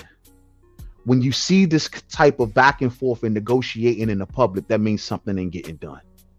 I'm telling y'all, real spill. At the end of the day, none of this shit moves if Tank don't get past this court case. None of this stuff that everybody talking about means nothing. If February, when he goes to this court case in a week or so, if he's not victorious in that case, why the Ryan Garcia fight it doesn't mean anything. I hope they get it together. I hope they get it together. And I hope it becomes actually official, because I would love to talk about that fight. Right now, the news changes too much. I'll do a video and got to come out a day later and do another video to correct the video I just did. It's just back and forth. Like earlier, like what was that? When Oscar was out here, oh, they haven't sent us the contract. We haven't, and everybody went down to there's a no contract just to see the next day that Oscar was just fine.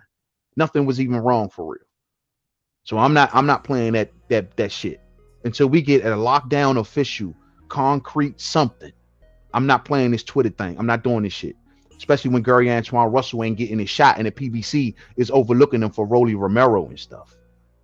So I'm not doing this, fight fans. I'm not playing this game. I'm not playing this game. I got Omaha up in here. I got D-Ray on deck. D-Ray Promotion. Salute to you, champ. Hope all is well, man. Hope all is well. Yes, sir. Yes, sir.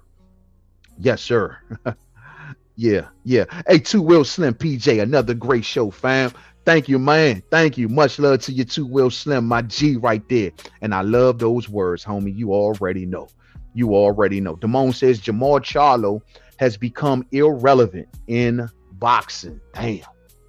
Yeah, Charlo just dealing with a lot of things out of the ring issues, man. And whatever it is, I honestly hope he just get it together before he comes back to the fight game, because it's not smart for him to be fighting if he got some dark issues hanging over him, whatever they may be, whether they're family, whether it's financial, whether it's anything with his brother, his mother, anyone. Put it all to rest. You know what I mean? Put it all to rest before you come back. Because I've always believed that he was the better Charlo. What a fall from grace, man. What a fall from grace, man. Damn. Two Will says, I got Josh Taylor, man. You got Josh Taylor? It's gonna be interesting, man. Good clash of styles, man. And there's a very good chance for a stoppage in that fight.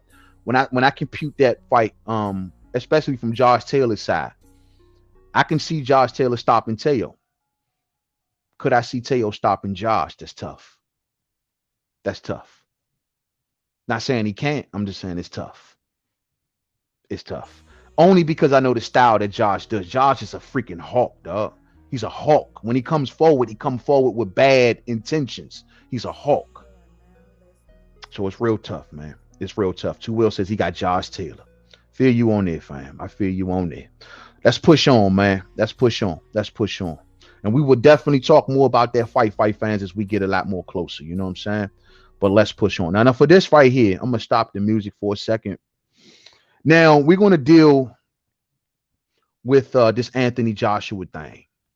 This is going to perhaps be the last story of the night, fight fans, before I got to push on out for some Super Bowl preparations. But I want to talk about this Anthony Joshua and what's his name, Jermaine Franklin fight. You know what I mean? Let's talk about this real quick.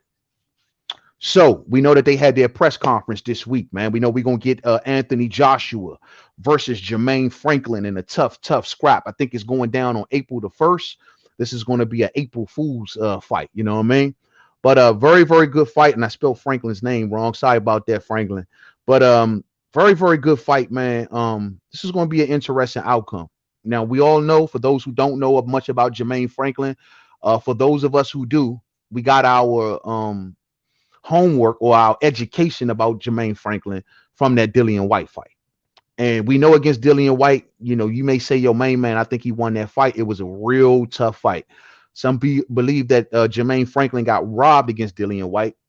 I mean, when I went back and watched that fight, I could see Jermaine Franklin pulling that out, man. That was a tough scrap, man. Dillian White, he was coming forward, landing some hard thudding shots, but Jermaine Franklin clearly outworked him. He answered everything that Dillian White did. And anytime that Dillian White would come through with maybe 2 thudding body shots, boom, Jermaine Franklin to come right back with about a 2 or 3 piece combination and start working Dillian White. It was a back and forth contest, but Jermaine Franklin clearly outworked him, outlanded him. And I thought he could have got the nod, man. Yeah, I thought he honestly could have got the nod. And we learned a lot about Slim. We know he's short. We know he's stocky, got a similar size and stature to, say, like an Andy Ruiz or maybe even a Bermain Stavern. Kind of stocky in that fashion, but he is a hard fighter. And on top of that, I don't think he left it all in that ring. Maybe there's a lot left in Jermaine Franklin going into this Anthony Joshua fight. And this can be seen as a very risky and possibly even somewhat dangerous fight for Anthony Joshua. You know what I mean? If Anthony Joshua doesn't approach this fight in a very serious manner and focused manner, things could go left. Things could go left. You got an opponent you're going to have to punch down against. You got an opponent that's going to be looking to meet you stride for stride. You got an opponent where, unlike in the Andy Ruiz rematch, where we saw a slimmer Anthony Joshua moving and grooving all around in the ring, you won't have that same luxury against a Jermaine Franklin. When Jermaine comes in, he'll give you a good seemingly 8 to 10 hard-fought rounds. You know what I'm saying? And getting away from him, unless you want to continue to move for 12 rounds, he's going to look to close that gap. And there's a good chance that he can do it. You know what I mean? So I like this fight. Most importantly, we all want to know is, what the hell does Anthony Joshua look like under Derrick James? What is Derrick James going to do for Anthony Joshua that's going to perhaps improve him? And so what I got here for this one, this is why I cut the music. We're going to go for some audio, fight fans. And what we're going to do, we know that they had the press conference this past week. We're going to play some audio, and then we're going to just kind of respond accordingly like we do sometimes. And we'll go from what these dudes are talking about. You know what I mean? So hopefully we can get it straight from the horse's mouths, and we can hear exactly how these dudes, these fighters are feeling about this whole situation. You know what I mean? So we're going to start off with Dimitri Salita. I got a lot of respect for Dimitri Salita. I always talk him up on the channel. Salute to Dimitri Salita and his whole crew. You know what I mean? Including the GWOAT, Clarissa Shields. You know what I'm saying? But I got a lot of respect for Dimitri Salita. I think he's a very good promoter. He talks up his fighters very well. He keeps his fighters in very good position. He makes sure that his fighters is not overran or overlooked to a certain degree. We've seen a lot of his fighters just pop up in big fights, like Jermaine Franklin, like Otto Wallin, like Clarissa Shields, like Jarrell Big Mutant Miller. You know what I mean? He always somehow, some way keeps his fighters in really good positions to get fights despite not having a network deal. He works with all sides. You'll see him on PBC. You'll see him on Top Rank. You'll see him with Eddie. And I love that about Dimitri Salita. So I always show him a lot of respect on what he has to say about the fight game. So we'll listen to Dimitri Salita speak about his fighter in Jermaine Franklin. AJ has been one of the most dominant heavyweights of this generation, and it's a great honor for us and a great opportunity. To us, the fact that we got this fight shows that Jermaine is the unofficial winner of the fight versus Dillian White. In that fight, Jermaine showed that he can perform thousands of miles away from home in front of hostile fans and showed that he can win a fight. where he's not the favorite. So Jermaine, this fight is about trajectory. Jermaine, in his professional career, has beat many undefeated fighters before anyone has ever heard of him. He's fought on American television, and it all kind of came to fruition when he fought Dillian Whyte. And April 1st is Fool's Day in the United States. I don't know if it's in the UK. It is. So the critics are going to be fooled, and Jermaine is going to be the winner. I like that, man. I like that. See how he talks up his dudes, man. Give you a whole quick spiel about him, always talking positive about his fighters.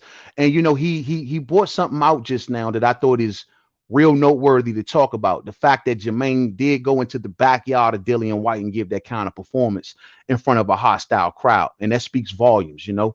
And Jermaine Franklin believes that he won that fight as well. You know what I'm saying? I think he said 7-5 or something like that. And I'm willing to give him that. You know what I'm saying? But he went out there and he took that performance into the backyard of Dillian Whyte. And in UK, y'all get ruckus, y'all get loud, especially when it's 50,000 of y'all. You know what I mean? Y'all get loud, y'all get real ruckus, y'all throw beers, y'all make it tough for a lot of cats to come over there. And Jermaine went over there and gave the performance of his life. Hell, he won this fight. It kept his name in the conversation for this. It kept his name in the conversation for this.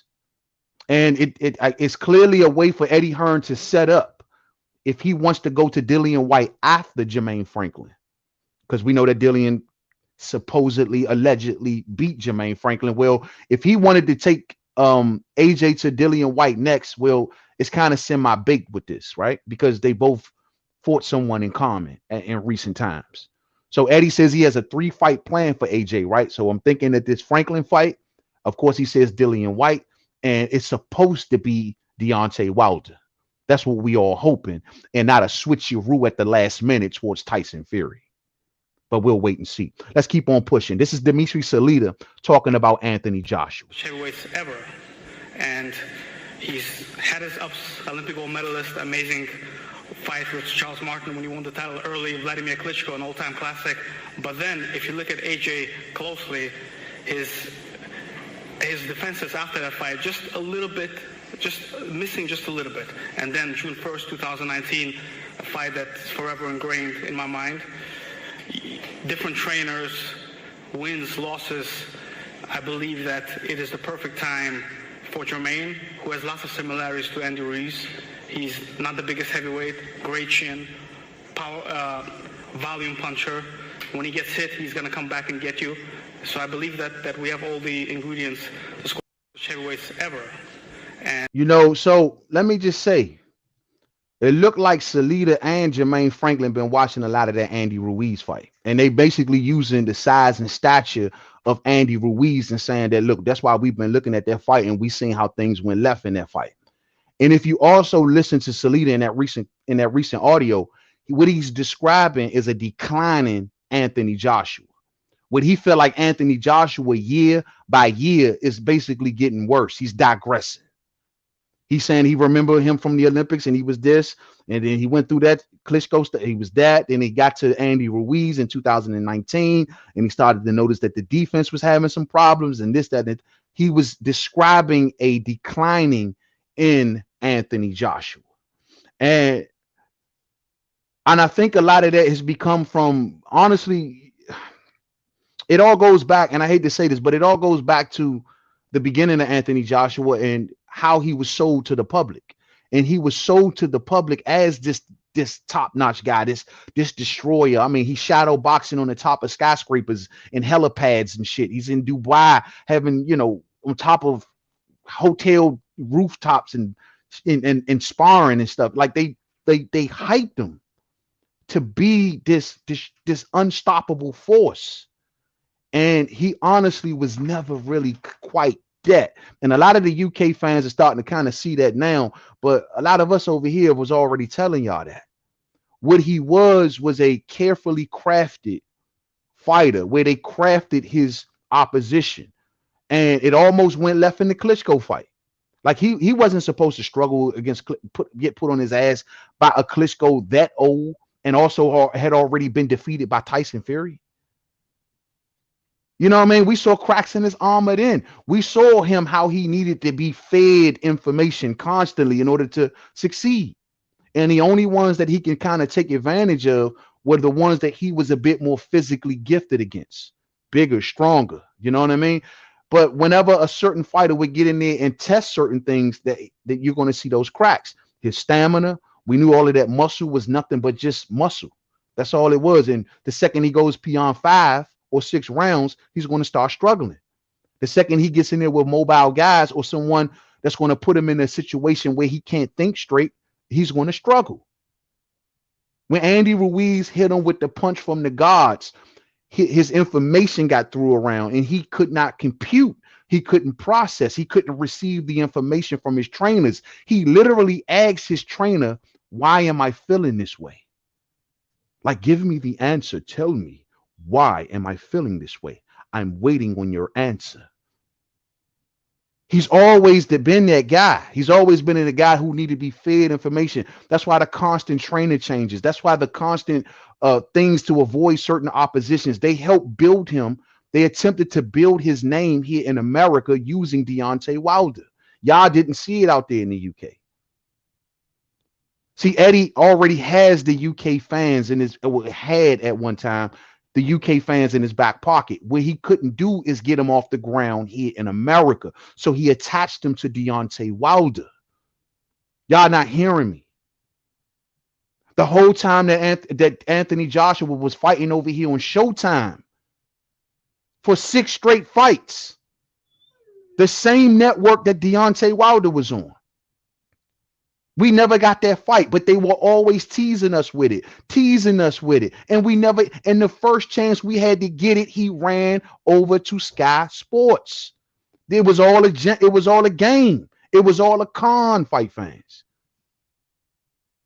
It was clout chasing, like we see so often being done today. And that's what we were here telling y'all, like, look, they hyping him. They know his limitations. That's why they're crafting his opposition the way that they were doing. Y'all were being, oh, he's fighting the best. These dudes were 40 plus years old. We already knew that in today's heavyweight, there's only a handful of names that's worth really talking about. And those handful of names, he did not beat. He got in there with Andy. All right, that was supposed to be the splash. He supposed to have crashed into the East Coast and came in through the biggest port on the East Coast, New York. Historic Madison Square Garden, and things went left. That was supposed to be him, infiltrate. That's why they had Jarrell Miller, because Jarrell Miller was going to sell the hell out of their fight, man. And yeah, AJ might would have beat him, but guess what? Jarrell Miller was the loudspeaker that they needed to spread AJ's name. They had the perfect opponent. That's why they chose Big Baby Miller, because they knew how vocal he was. This guy's going to talk. He's going to sell. He's going to get the American fans engaged. That's what it was all about. It was always a plan and a con, man.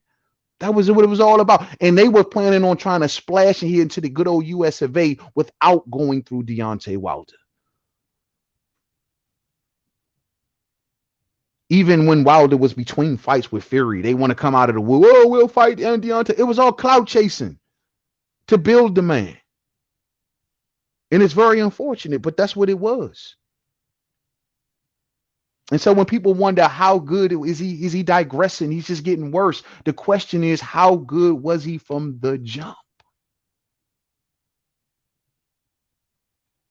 Let's keep on pushing. Derrick James speaking about Anthony Joshua. Looking forward to it. I think that hopefully y'all can hear. Seen the best in Anthony Joshua, especially with the guy that I've been working with in the gym.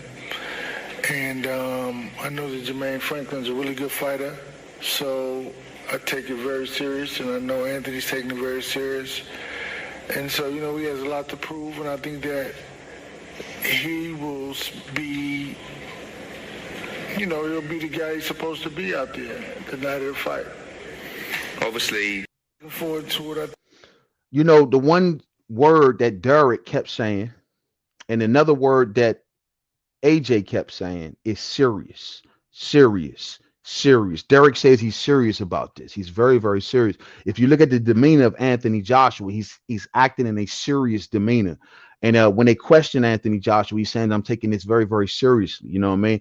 And I think that is the word of the day when it pertains to Anthony Joshua and his mindset of approaching this fight. And that word is serious, because if it goes left, that's it.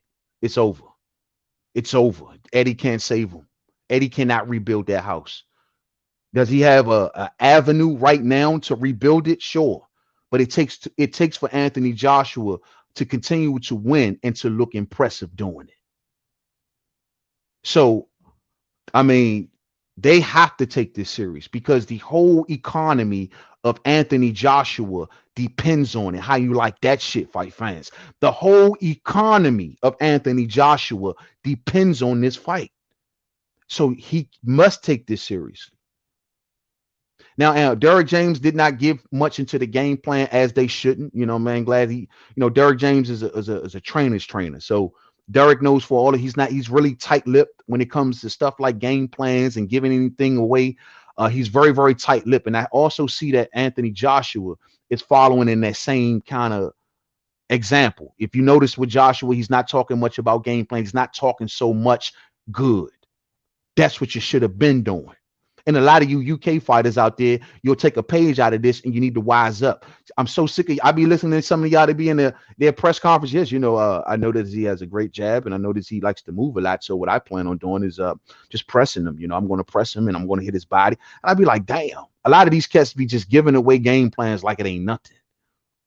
All because they want to talk, because a lot of the way that I noticed that the British conduct their press conference, y'all are very, very transparent. Y'all are very transparent. Y'all don't get really emotional like that. Like if you get insulted to your face, y'all aren't really emotional. And y'all are very, very transparent in your press conferences about the business of it, about the attitudes leading up to it, and in a lot of cases about the game plan. It don't work like that over here. Tight-lipped.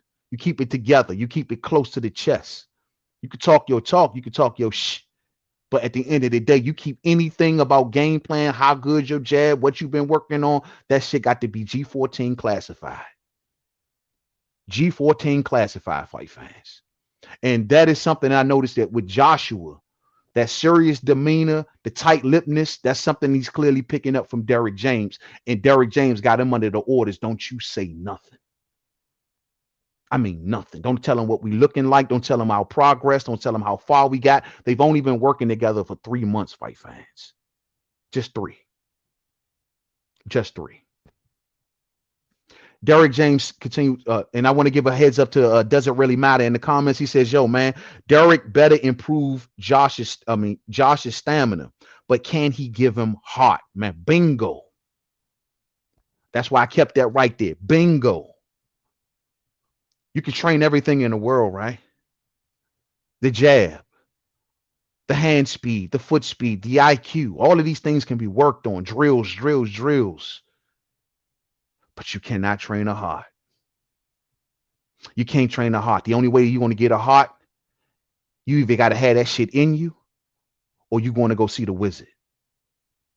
Which one is it? You going to go see the wizard? Can't train a heart. He can have the X's and O's all day long. Are you willing to put yourself in harm's way to punch down to deal with the incoming fire? Because Jermaine Franklin is a combination puncher who loves to work behind the jab. Are you willing to put yourself in harm's way to deal with that over and over and over again? Most importantly, no one can train you in those parallel moments when you do get your brains rattled, when you do get nicked up a bit. Are you going to be looking to Derrick for the answers in the middle of the round? Because you're scared to go off your own intuition or your own instinct to do what you got to do to get through that fight. You cannot train a heart. You only can go and see the wizard. You only can go and see the wizard. That is a great point. That is a great point. The crazy thing is, like when we go to, like we talked about this, the difference between Derrick and his previous trainer and Robbie Garcia, where Robbie Garcia was a heart trainer, meaning he was a guy that does want you to fight on heart, and it didn't work. Robbie came out here complaining all crazy after that their whole little relationship was over. Robbie started complaining to any camera that would listen. Oh, it's not my fault. It's not my fault. I tried to tell him he doesn't want to come to the gym. He doesn't want to train hard. He doesn't want to do this. He doesn't want to do that. It's not my fault. It's his fault. That's Robbie Garcia. And he is a hard trainer, fight fans. Meaning that he's a guy that rallies you in those moments, that gives you that boost you need, to give you the heart, the comfort that you want, to make you get up and get out there and win that fight. That's Robbie Garcia. And it didn't work with AJ. So now you got a guy in Derrick James. Not only do you have to have heart, but he provides a structure unlike Robbie Garcia can ever imagine, because all of Robbie Garcia's fighters are the same. They are the same. I don't care what nobody say. Straight up and down, no special effects. They are the same. You look at Derrick's fighters. That's night and day. That's night and day, fight fans. Look at he just got a little Frank Martin. Look at Frank Martin. Frank Martin got it together. Frank Martin got it together. Earl got it together. Look at how he improved Charlo. Got it together. Got it together.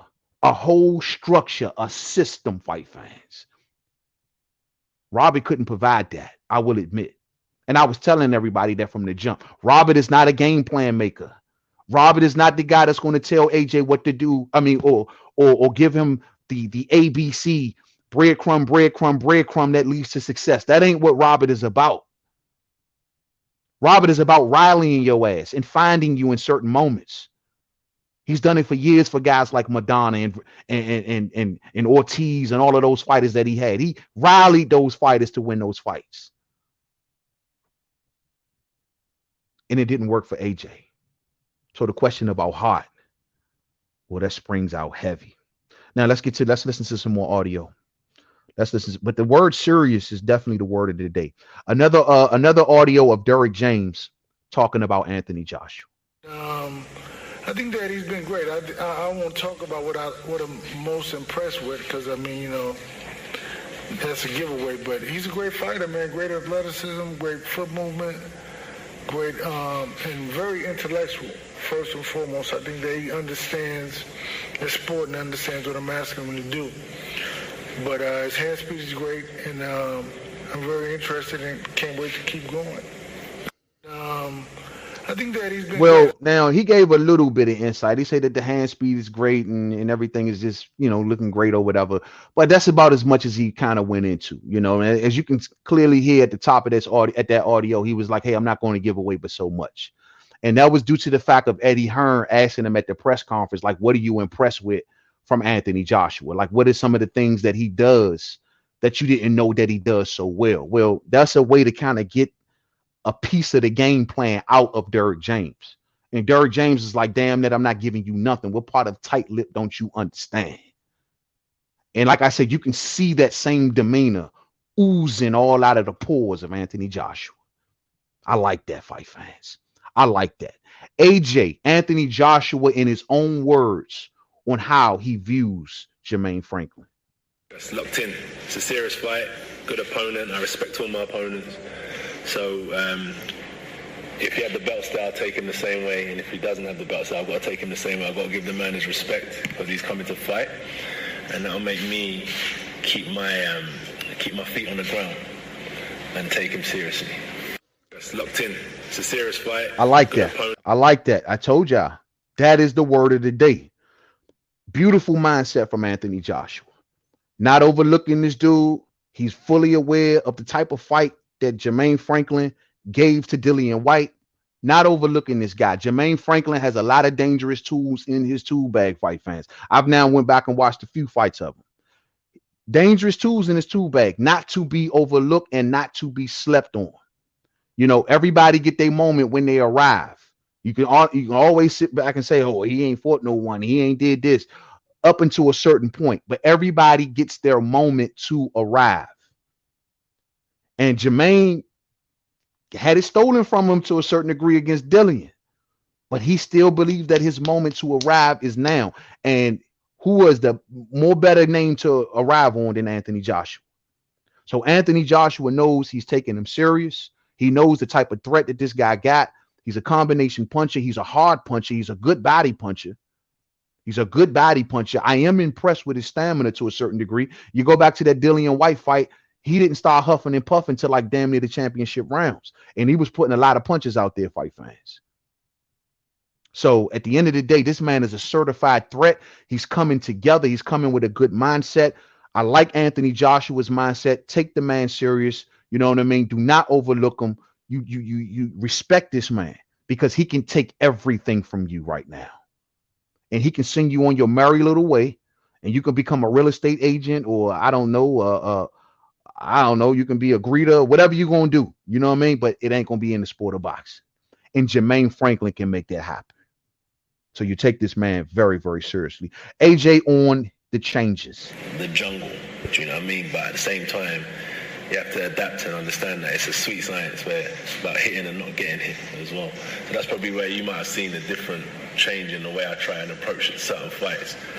But with Derrick here, he's got some tricks up his sleeve for sure. And we're looking forward to April. How's that been? The jungle. I like that. Do you know what I mean? See that? Short lip, sweet, straight to the point. Me and Derrick been working some things. He got some tricks up his sleeve, and we'll see y'all in April. I like that. Simple. You ain't giving the public nothing to criticize you over. You're not looking too delusional. You're not looking like you're Nicky Barnes, Nicky Farms no more. You're looking together. You're looking like you locked in. Keep it tight. Keep it short. Keep it sweet. Keep it focused. Stay locked in. You ain't got to sell nothing to the public. Your name is what your name is already. You ain't got to act a fool. You ain't got to have Twitter fingers. All you need to do is stay lasered in and locked in with Derrick and let Derrick improve your ass. That's it. Good mindset from Anthony Joshua. Not sounding like Nicky Farms here, fight fans. Not sounding like Nicky Farms here. I like this. Let's keep it pushing. AJ says, as he's been here in Texas training with Derrick James, he ain't do nothing, fight fans. Let's listen. It's not. I ain't seen anything. I'm not there for anything else. I'm a serious person, innit? I'm not there for anything else, really. But one thing for sure, though, is like, throughout my career, I think this is probably the most serious time I've taken it in terms of like my food, my sleep, the way I'm training. Like, I study the game, and everything I've learned. Like, me and Jermaine could chop it up and talk boxing for hours. Like, everything I've learned about boxing, I'm always putting it into another camp. It's not. I ain't seen anything. You know, and see, that's a good thing to say. Everything he's learned about boxing, he's putting it to another camp. I think that's a really good thing to say. And also, like we just said in his previous comments about showing the changes, how he, you know, once upon a time was operating in the mindset of hitting and not get hit. At once upon a time, he felt like he was walking through the jungle and he had to be an animal and all of this stuff. And so it just shows you that he's willing to learn, and he's always looking to learn something new, learning on the job. Like I've always told everybody, that wouldn't have lasted in the ring with Deontay Wilder, but learning on the job, always willing to learn something new. But the question is, sometimes you got to go on your own instinct, Holmes. Sometimes you just got to do that. AJ on what's his desire to keep on fighting? Straight up, like, this is a prize fighting sport. Like, I've been broke. My family's been broke. I know what this shit means, and I do it like because I'm good at it and I hustle hard.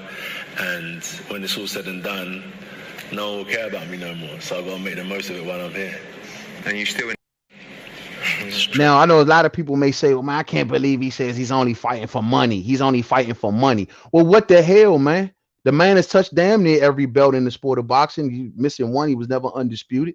He's already visited the high heights out there in the UK. He's fought in front of 80,000. He's fought in front of, you know, the biggest crowds in the sport of boxing. He was a pay-per-view attraction out there. He was the boxing economy out there, fight fans.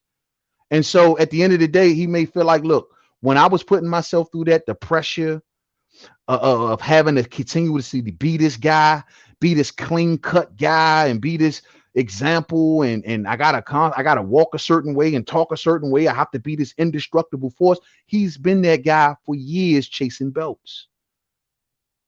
And I think he's at a point now where he's just like, look, man, I've seen what that's like. I've got a lot of my legacy points already, whether y'all think it's good or not. But I've done a lot of that. And what that did was get him his mind wrecked. Y'all seen after that Usyk fight when he dumped the belts over the ropes? That was a release. That was a release and a relief. Like, I'm sick of this. I'm tired. I've been dealing with this for years.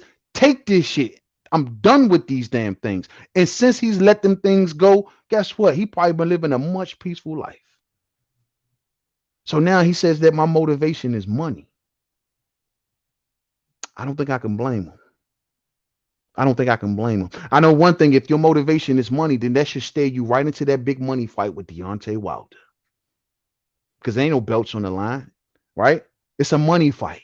If that's your ambition, you need to be walking directly towards Deontay Wilder, especially out here in America.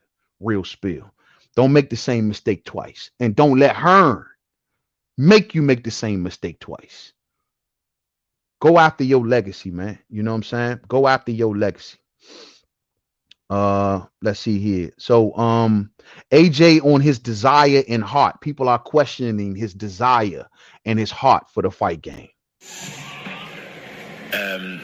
People say, like, question where people's heads at. Like, is his head in the game? But, like, that's one thing. I think waking up every day is just a normal everyday thing, right? You don't think about it. So going to the gym for a fighter is just a normal everyday thing. So many fighters go to the gym every day. But there's a difference when you put your heart into it. And I've had to kind of get rid of a lot of distractions and things in my life so I can put my heart back into the game. Because I always built businesses outside of boxing because of the fear that, you know, going back to square one. So I've always tried to build an empire. So when it's all said and done, I'll never be able to look back and say I made stupid decisions. But I made a conscious decision last year to step back and just put my heart into boxing and nothing else. So yeah, I've got definitely got that fire going again. Now, I'm gonna be real. Like, I can't sit here 100% and say that I really believe him. You know what I mean? Especially, and maybe he could just be talking in a serious demeanor or whatever, but I don't know if he really still loves the game. You know what I mean? No fighter normally, once they kind of get to the point in their career that Joshua's gotten, where he's won it all, kind of to a certain degree, lost a lot. Normally at that point, when the fight is fully matured and their career is almost kind of set into a certain, they're in that fourth quarter of their career, their attitude towards the sport at that point is kind of changed. They're not young and impressionable no more. They've already seen all of the dirt and the corruption of the sport, and it's corrupted them to a certain degree. They have a different outlook on the sport, and so it makes them less hungrier. You see it playing out right now with Deontay Wilder, you know what I mean? And it kind of to a certain degree makes them less hungrier. So I don't know how much I really can honestly say he's still hungry. Given he's won so much, he's made so much money, he's won so much, and he's lost so much. He's seen the highest heights perhaps of the sport. And the only thing that's left that may be left for him to achieve outside of the undisputed fight is the honestly, and I'm gonna say this may go over a lot of people's heads, but he's never got his proper respect here in America. That's the one box that he just has not checked. He did not do what Lennox done. He didn't do what Kawasaki did. He didn't do what the Prince did. You know, he didn't do what fighters like Amir Khan did. You know what I mean? You got prominent sports commentators here in America on television calling the man Anthony Johnson. They're calling him Anthony Johnson, fight fans. That speaks volumes. He's a heavyweight, the biggest man on the planet. They are known. And so that's the one box that I think he hasn't checked. And yeah, he can have, like I say, the big showdown in the UK with Tyson, but he's already freaking fought in front of 80,000, 90,000 people. If he wants to check that box, he needs to make his road lead to Deontay Wilder. I'm just keeping it 100. He has not checked that box. To gain his respect like Lennox did, to gain his respect like Kawasaki did. He ain't done that. And you got to wonder, does he want to do that, or does he just want to be known as a UK legend? Is he world class? Yes, I think he's world class. But he's never conquered the States. He just hasn't. He just hasn't. And the only attempt that he's had to do it, he failed miserably. People may not want to hear that, but he just didn't do it. And maybe that can be an ambition for him. And the only way that that ambition comes to fruition, you do one or two things. You either A, you beat Deontay Wilder, or B, if Andy Ruiz defeats Deontay Wilder, you defeat Andy Ruiz in the trilogy. Your path to America will be opened. That's all you've ever had to do. Eddie made it like it was more than that. Eddie's always made it like Eddie's always tried to take the routes of going around that issue right there. Oh, well, maybe I'll just have him fight this guy over here, or maybe we'll do this like this and we'll go that route, or we'll freeze him out, or the guy from Alabama, when technically he was your door the whole time. We didn't have to make this complicated, fight fans. That was the door right there. It was always the door. And now to this day, his career has been three-fourths of his career has happened, and he is yet to get any traction on a major scale the way he should be getting traction. He's yet to get that out here in the good old US of A. But Lennox got it. Kawasaki got it.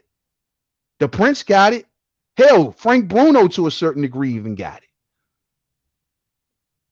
But did AJ get it? And how do you feel knowing that you never successfully made the trip across the water? Kell Brook even did it. Kell Brook even did it, fight fans. And the list goes on and on. But the one name that doesn't make that list, and at the end of his career, it's going to be debated whether he is a local yokel, UK level, British level, or is he world class because he never went over the water. Now, you can say, well, man, he beat world class fighters. Do I consider Dillian White world class? Charles Martin, is he world class? A 40-plus-year-old Klitschko, is that world class? Alexander Povetkin, world class? World class. Questions will start to arise. He did all of that great UK stuff. It was great what he did over there. Right? They got them to build them a stadium, him and Andy Ruiz. If Andy Ruiz is not a blimp in a rematch, am I 100 that he beats Andy Ruiz? These are the questions that we're going to be stuck with if he don't conquer and check that box. And that's just the facts of the matter. I don't give a damn about what the belts say. Belts are political. Belts are corrupted. I'm telling you from what we know of his career. And these questions get asked in the end, fight fans. But he still got time to correct that shit. Real spill. You know what I'm saying? Real spill. So I'm going to leave it at that, man.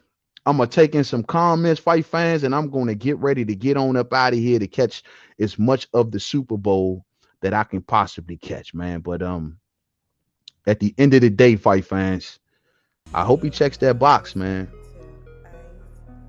I hope that he checks that box. You know what I'm saying? So let me get a couple comments in, champs.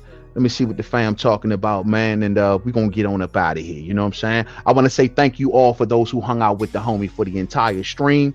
Thanks to you. Thanks for you. Thanks to you and thank you for you. You know what I'm saying? And I really, really appreciate y'all, man. Real spill. Yes, sir.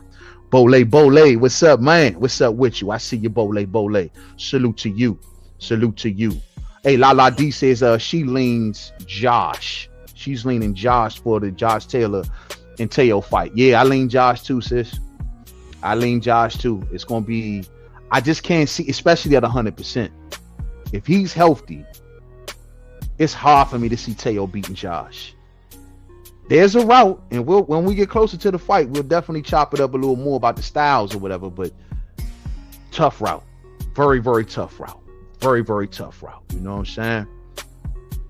To Will Slim says, I don't want to hear about wait for Josh Taylor. He's had plenty of time to move up. Ain't that funny too, Will Slim? We could not get Josh Taylor to move up under any circumstances, bro. This is what Bud Crawford does, man. I told you, bro, he got injured because he didn't want to answer the Crawford questions, if anything. How the hell Josh Taylor get injured and Charlo get injured? So Crawford can't move down or up. You know what I'm saying? You know, you can't make it up, man. People start seeing a few articles written about, maybe Terrence Crawford can initiate his WBO Super Championship. The second that too much of that got printed, all of a sudden Charlo hurt. This is why a week or two ago I did the video that Bud Crawford is causing injuries around boxing. He's causing injuries, fight fans, without even throwing a punch. It's the Crawford injury. They're all injured. They're all injured. Keith was injured for a long time. Josh is injured. They all get injured. Earl got into a car accident. He was injured upon injured. Charlo's injured. Josh is injured. Crawford has injured boxing. It don't make no ever-loving sense, fight fans. Just fight the damn man. Just fight the man. Lord have mercy. All of this scurry ass moving, Joe. Lord have mercy. Hey, Lala says the takeover definitely ain't taking over nothing at 140. He got his hands full up there.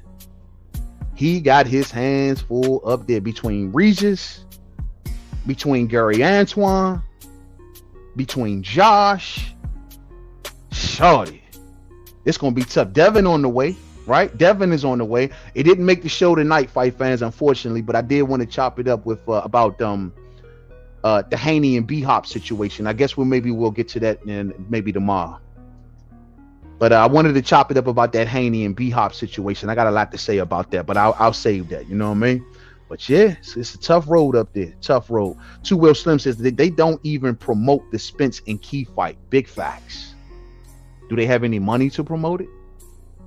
Do they have any money to promote it? That's the question. They over there eating freaking oodles and noodles and stuff. You know what I mean? Like, do they have any bread to promote it? I don't know. But I'm hearing nothing. I'm seeing nothing. It's a dead ass fight.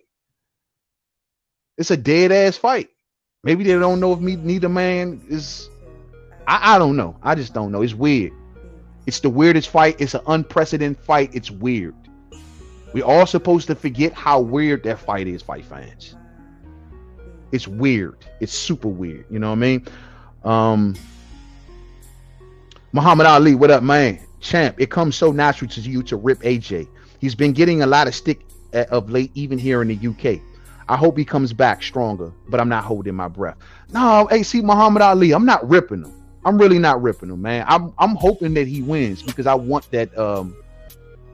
I want the Wilder fight. You know what I mean? So I'm not ripping him. I'm honestly wishing him the best on his journey with Derrick James. You know, if anything, honestly, I'm wondering if Derrick James can check the box of getting a heavyweight back to the top floor. If Derrick James did something like this, man, this dude he's starting to go into boxing guru territory. You know what I mean? Boxing guru territory and shit. You feel me? Couple more, fight fans. Couple more. Lucy Goosey says that it's prize fighting at the end of the day. That's facts. It's prize fighting at the end of the day, and that's all that matters. And that's where AJ is at with his mind. And I think that takes a lot of pressure off. The pressure of not having to run after the belts, the pressure of not having to maintain the belts, the pressure of not having to wrestle with these sanctioning bodies about mandatories and all of that. He can just fight. He can just fight and be the prize fighter. Hell, you've been between him and Fury, he's been the biggest draw in UK soil. Embrace that shit. You know what I'm saying? Embrace that shit. Lala says he's not that money driven. Yeah, because he ain't drive his ass towards Deontay Wilder. Big facts. Remember after his loss that he was yelling hip hip for the crowd, hip hip for the crowd, and responded hooray. Hey, that's when I knew it was over. Hey, that was the funniest thing ever. Slim, I died on the floor when he did that. Hip hip. That fool said hip hip.